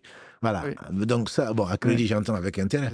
Donc bon, ça n'a simplement pas de sens. Ça n'a pas de sens. Surtout que le mouton, que ce soit le mouton ou que ce soit le mouton ou que ce soit donc le Hajj, la Umrah n'en parlons pas. Allah dit celui qui peut. Toi, tu ne peux pas. Si tu le fais, c'est certainement pas pour Allah. Tu le fais pour que les gens disent que dans cette famille, on n'a pas entendu un mouton bêlé. Donc, il a un gros mouton, mais alors que tu as un gros péché aussi. Voilà. Donc, tu le fais pour les gens. Et même à supposer même que ce n'est pas crédit, mais tu t'exposes à la colère d'Allah subhanahu wa ta'ala en faisant un grand péché qui est l'ostentation. Tu as fait pour les autres, même si on pense que c'est fait pour Allah. Et Allah n'accepte pas celui qui est associé à Allah. Il est celui qui se passe le plus d'associés, celui qui associe un acte d'adoration, entre guillemets, qui veut Allah et quelqu'un d'autre, Allah le laisse à celui qu'on lui a associé. Donc il est hors de question, sans compter que c'est un péché qui est l'un des plus grands péchés que tu fais pour arriver à ça. Non, c'est que ce soit le mouton d'Aïd, que ce soit, et bien plus que ce soit la Umrah ou le Hajj, ce n'est pas quelque chose de permis. Je ne connais pas de divergence entre deux savants. Barakallahu fik, jazakallahu khairan. Les questions, effectivement, alors peut-être une dernière, si on n'a pas d'autres appels. Une dernière question, est-ce que y a-t-il un livre qui explique comment accomplir le pèlerinage qui est recommandé afin de ne pas s'éparpiller? Alhamdulillah, il y a beaucoup de livres. Dans tous les livres de fiqh, il n'y a pas un livre de fiqh, de jurisprudence qui ne traite pas c'est un pilier de l'islam. Donc on peut trouver, et surtout, je pense qu'il ne faut pas se compliquer la vie, entre guillemets, vous allez dans n'importe même sans parler de livres, parce qu'il se peut que tu ne comprennes pas certaines choses. Donc le mieux, c'est de s'adresser à des gens qui connaissent. N'importe quel imam est censé savoir ce qui se passe. Il y a des cours, nous on est au deuxième cours pour ceux qui sont sur Toulouse. Et le samedi, après le Dohr, entre le Dohr et l'Asr, on passe 1 heure et demie. Là, on vient de finir le Tawaf, le deuxième pilier, sur les 4. Donc n'importe quelle mosquée, je pense, organise des cours, même si on n'y va pas, organise des cours. Nous, depuis au moins une dizaine d'années, on va mettre en plus sur le site internet tous les documents. C'est pas pour casser donc les affaires de libraire, mais on va mettre les documents dont vous avez besoin, que ce soit des audios, que ce soit des vidéos, que ce soit des textes écrits, pour vous aider. Et surtout, les imams ont ce devoir-là, même s'ils n'y vont pas, même s'ils ne vous accompagnent pas, de vous expliquer. C'est une obligation, c'est comme la prière. C'est comme je dis, comme la prière. La prière est bien entendu le deuxième pilier, mais c'est le 5e pilier, le Hajj, mais c'est un pilier sans lequel l'islam ne tient pas. Donc je pense que c'est des ouvrages, on peut en trouver. Le mieux encore serait de se faire expliquer. Alhamdulillah, il y a des séances de formation. Je dirais dans n'importe quel pays, les autorités religieuses, entre guillemets, organisent ça, dans n'importe quelle mosquée, j'espère. Sinon, demande-le à l'imam du coin. C'est ton droit et c'est le devoir des gens de science d'expliquer, donc surtout pour le Hajj. Et surtout, je rassure les uns et les autres que c'est quelque chose de pas très compliqué. Alhamdulillah, Allah l'a facilité. Et sur place aussi, alhamdulillah, j'espère qu'on le préparera avant, mais sur place, il y a beaucoup de savants, que dis-je, c'est là où les gens de science se rassemblent en général. Donc, il y aura vraiment pas de souci à faire. Si tu n'as pas encore préparé, je te conseille de commencer et Allah te facilitera, Inch'Allah. Barakallahu fik. Et je conseille aux frères, il y a une série de lives qu'on avait consacrée au Hajj, effectivement, qui est disponible sur nos réseaux sociaux. Vous pourrez y aller. On explique toutes les étapes de la Umrah et également du Hajj, Inch'Allah Ta'ala. Donc, vous pouvez aller les consulter, bi'idhnillahi ta'ala. Elles sont disponibles, Inch'Allah. Une question, est-il vrai que le Hajj n'est pas valable si on ne parle plus à des personnes? Faut-il se réconcilier avec tout le monde avant d'y aller? Alors, question pour le Hajj, mais question générale. Il y en a beaucoup qui ne se parlent pas, et des frères, effectivement, et sœurs qui ne se parlent pas, qui ne se passent même pas le salam. Malheureusement, des fois, même dans les mosquées, les meilleurs endroits sur Terre, des fois, ils passent même pas le salam à leurs frères et sœurs parce que, effectivement, les questions, des fois, quand on creuse, on trouve malheureusement des raisons extrêmement futiles qui n'ont même pas à être. Quand on recherche, même quand tu leur demandes quel est le problème, ils n'arrivent même pas à s'en souvenir. Qu'Allah subhanahu wa ta'ala nous en préserve. Du coup, quel est le statut typiquement au Hajj? Effectivement, faut-il se réconcilier avec tout le monde avant de partir au Hajj? Et de façon générale, si tu peux nous faire un rappel, selon se réconcilier avec tout le monde avant de mourir, sûr. Et la mort, entre autres, la mort, c'est le sommeil. Voilà, donc celui qui est un jour meilleur qu'aujourd'hui, je pense qu'on a un peu de temps, à moins qu'il y ait des demandes directes. Quelqu'un, le prophète m'a dit, celui qui veut voir quelqu'un du paradis, qui voit celui qui rentre. Voilà. 3 fois, c'est toujours le même qui rentre. Ensuite, quelqu'un a prétexté être en divergence avec son père, en mésentente, il a été dormir chez lui. Pendant 3 jours, il n'a rien vu de spécial. Il a dit, mais qu'est-ce que tu fais pour avoir mérité le paradis? Il a dit, rien d'autre que ce que tu as vu. Et ensuite, il est parti, il a rappelé, il a dit, ce que je ne t'ai pas dit, c'est que je ne dors pas avant d'avoir pardonné à tous les musulmans. Il dit, alors voilà, c'est pourquoi Allah t'a réservé le paradis. Donc, un croyant ne doit pas avoir de la haine. La haine et la foi ne coexistent pas. Je ne dis pas qu'il n'y a pas d'injustice, mais que la haine d'un peuple ne t'amène pas à ceci. Et le prophète nous a interdit de ne pas s'adresser la parole 3 jours, plus de 3 jours. Voilà, donc je ne parle même pas. Le lien de parenté est sacré, et même avec le voisin, et à ton frère, ta soeur dans la mosquée. Ce sont des choses, qui sont courantes, malheureusement. Mais pour le Hajj, c'est spécial. C'est spécial dans la mesure où c'est à cette occasion, on te dit, il faut pardonner aux autres, que les autres te pardonnent, sinon Allah ne va pas te pardonner. Mais ça, c'est tout le temps. C'est tout le temps. Le Hajj, c'est parce que, ce que j'ai compris, c'est qu'en partant au Hajj, les gens, ils allaient à pied. Voilà, ça prenait 2 ans. 1 an aller, 1 an retour. Ça dépend de là où tu pars, bien sûr. Et certains partaient sur des montures. Donc, puisque il se peut que tu ne reviennes pas, comme tout le temps. Mais ils avaient conscience que c'est un voyage qui était périlleux, c'est un voyage qui était dangereux, et peut-être qu'ils ne reviendraient pas. Donc, c'est comme des adieux. Donc, à ce moment, le mieux vaut ne pas mourir en se fâchant avec quelqu'un. Alors, quant aux voisins, on se verra demain, on pense, etc., etc. Donc, il faut vraiment demander pardon à tout le monde, si on peut, présenter ses excuses, pour le Hajj en particulier, mais je dirais pour tous les jours, éviter de passer 3 jours sans se réconcilier avec qui que ce soit. Et en particulier, ça fait du bien avant tout à soi-même, avant de faire du bien à l'autre. Et on n'a pas, alhamdoulilah, quand 2 musulmans se fâchent, le meilleur d'entre eux, c'est le premier qui passe le salam. Est-ce qu'on ne veut pas être le meilleur? Certainement. Et effectivement, barakallahu fik, et c'est important, tu en as parlé, jazakallahu khairan, et potentiellement pourquoi peut-être il parle de ce sujet-là, parce que le hadith du prophète d'après Abu Huraira, il dit les actes des musulmans ou du fès d'Adam, effectivement, elles sont exposées ou présentées le lundi et le jeudi, sauf effectivement ceux qui sont en bisbille ou qui sont effectivement en conflit. Ouais. Et du coup, il faut le rappeler que malheureusement, on risque parfois effectivement d'autres choses au-delà, malheureusement, de cette haine qu'on a. C'est que parfois, ce qui nous pousse, c'est une, comment dire, je cherche le mot, mais c'est l'orgueil malheureusement qui nous pousse, et cet orgueil, malheureusement, cet orgueil peut nous amener. Donc on peut espérer que dimanche et mercredi, qu'on pardonne aux gens, c'est ça, pour que nos œuvres soient présentées à Allah. Effectivement, Allah suspend, c'est comme la nuit du 15 Shaban. Allah pardonne à tout le monde, sauf c'est l'associateur et deux personnes qui sont en conflit. Donc, effectivement, il faut pas, si possible, il ne faut pas dormir avant de pardonner aux gens. Parce que c'est une petite mort. Allah le définit notamment dans la Sourate 39. Donc, c'est Allah qui reprend l'âme quand on dort et renvoie là quand donc, il n'avait pas décrété la mort. Par conséquent, il faudrait ne pas dormir, surtout dans un couple, je dirais, parce que malheureusement, il y a tellement de problèmes. Il ne faut pas dormir avant de se réconcilier, se réconcilier, et ne pas quitter la mosquée avant de se réconcilier, ne pas quitter je ne sais quoi d'autre, une assemblée avant de se réconcilier, parce qu'il se peut que ce soit la dernière fois qu'on se voit. Voilà. Et donc, on n'a peut-être pas assez conscience de cette imminence de la mort. Je pense que c'est plutôt ça. On a l'impression que on a encore quelques jours pour se réconcilier, on a encore quelques années.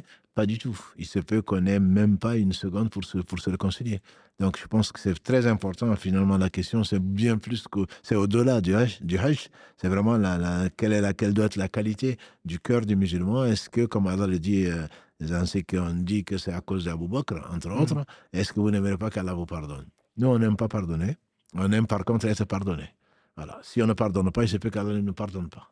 Donc, il faudrait vraiment chercher, demander à Allah subhanahu wa ta'ala de nous donner un cœur, donc au moins qui pardonne. La personne qui est injuste, elle le verra, elle va le payer. Donc on a souvent l'impression que si je lui pardonne, Dieu va lui pardonner. Non, je n'aimerais pas que Dieu lui pardonne. Est-ce que tu n'aimerais pas toi que Dieu te pardonne? Certainement. Donc il faut vraiment essayer de polir ce cœur et demander à Allah subhanahu wa ta'ala de nous le former. Barakallahu fik, effectivement, quand je parlais d'orgueil, ce qu'on a beaucoup, et je ne vais pas lui pardonner, je ne vais pas lui demander pardon, je ne vais pas me rabaisser, etc. Parce qu'on voit malheureusement pas, on ne voit pas l'au-delà et on ne voit pas au-delà effectivement de ces simples conflits, parfois terrestres, qui n'ont pas vraiment raison d'être. Et quand on creuse, on se trouve effectivement qu'elles n'ont pas forcément beaucoup de comment dire, elles ne sont même pas basées. On veut se dire, des fois c'est légitime, mais parfois malheureusement ça ne l'est même pas. Pour les deux. Question sur le tawaf. C'est quelqu'un qui pose la question, est-ce qu'on a la possibilité de manger et de boire pendant qu'on fait le tawaf? Le prophète sallam a dit que le tawaf, c'est comme la prière. C'est comme la prière, donc a priori, c'est pas un endroit, c'est pas un restaurant. C'est pas un endroit où manger et boire, et qui dit simplement on a la permission de parler. Et donc, et quand on parle, il faut dire que du bien. Donc, c'est vraiment pas d'avoir, je ne sais même pas où est-ce que tu as la place d'ailleurs, de mettre dans ton ihram de quoi manger ou de quoi boire. C'est bien entendu si tu as un cas extrême. Bon, un cas extrême parce que tu meurs de soif ou je ne sais quoi d'autre. Tu peux, la vie passe avant. Mais ce n'est pas l'endroit, c'est pas l'endroit pour boire ni manger. Non. Tout à fait. En tout cas, barakallahu fik sur ce sujet d'en avoir parlé. En tout cas, ce que tu dis, jazakallahu khairan, c'est que c'est pas forcément interdit. Si quelqu'un il a soif, il a une bouteille. Parce qu'on a beaucoup, ils ont des sacs à dos. Parce qu'effectivement, avec le haram, c'est compliqué. Mais s'il a soif, même s'il y a divergence entre les ulama, certains disent qu'il est makro, s'il est malikite, par exemple, c'est détestable.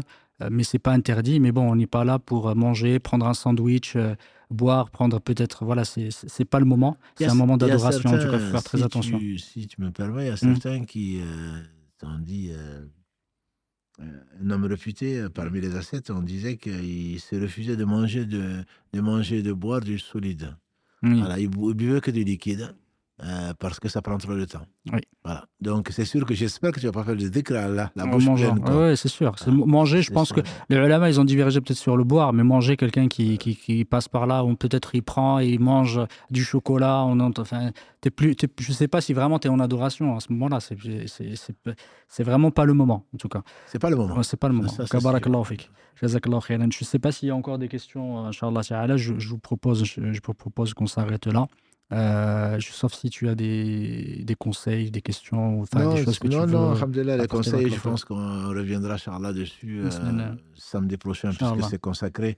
Et il y aura certainement d'autres questions, notamment sur les menstrues. Oui, on n'a pas eu l'occasion d'en parler. Ça risque, c'est un sujet très vaste. Ou est-ce qu'on peut prendre des médicaments? Des médicaments, oui, tout à fait. Ça, au moins pour celui-là, je pense que c'est vite fait, entre guillemets. Les médicaments, c'était connu même du temps des compagnons du prophète sallam pour arrêter, pour retarder, entre guillemets, l'arrivée des menstrues, pour quelqu'un qui craint donc qui n'est pas en Arabie, entre guillemets, qui est loin et qui ne maîtrise pas. Donc, qui ne maîtrise pas, il a des dates fixes. Et sinon, donc, il va perdre beaucoup. Il est avec un groupe, etc., etc. Ça, c'est permis, mais dans ces conditions-là. Sinon, le mieux, c'est de respecter la nature humaine que Allah subhanahu wa ta'ala a donnée aux femmes, donc avec des menstrues et des lochis quand il y a besoin. Donc, il faut respecter, mais c'est possible, c'est permis de le faire. Tout à fait. Et effectivement, une femme qui a des menstrues et qui doit faire, par exemple, Tawaf al-Ifada parce qu'ils doivent partir, elle n'a plus la possibilité de le faire. Tawaf al-Ifada, sachant que ça fait partie des obligations et qu'elle est en état de menstru. Quel est le statut? Alhamdoulilah, tu en as parlé. Oui, c'est juste, bon, je pense que alhamdoulilah, dans les groupes, on peut développer le sujet, mais au moins pour que les gens sachent que c'est comme la prière, on n'a pas le droit de prier en état de menstru. C'est interdit. Et donc, il faudrait attendre que la femme soit pure pour le faire. Maintenant, elle n'a pas le choix. Si elle n'a pas le choix, là, il y a plusieurs avis, mais l'avis, c'est qu'elle peut le faire. Il y a une fatwa qui dit qu'elle peut le faire, parce que si elle n'a pas, elle doit partir. Si c'est une région qui est proche, il faut quand même le préciser. Voilà, c'est une région qui est proche, qui est en Arabie Saoudite ou qui est autour, ben elle s'en va sans faire le tawaf ifada, parce que c'est une obligation donc du Hajj.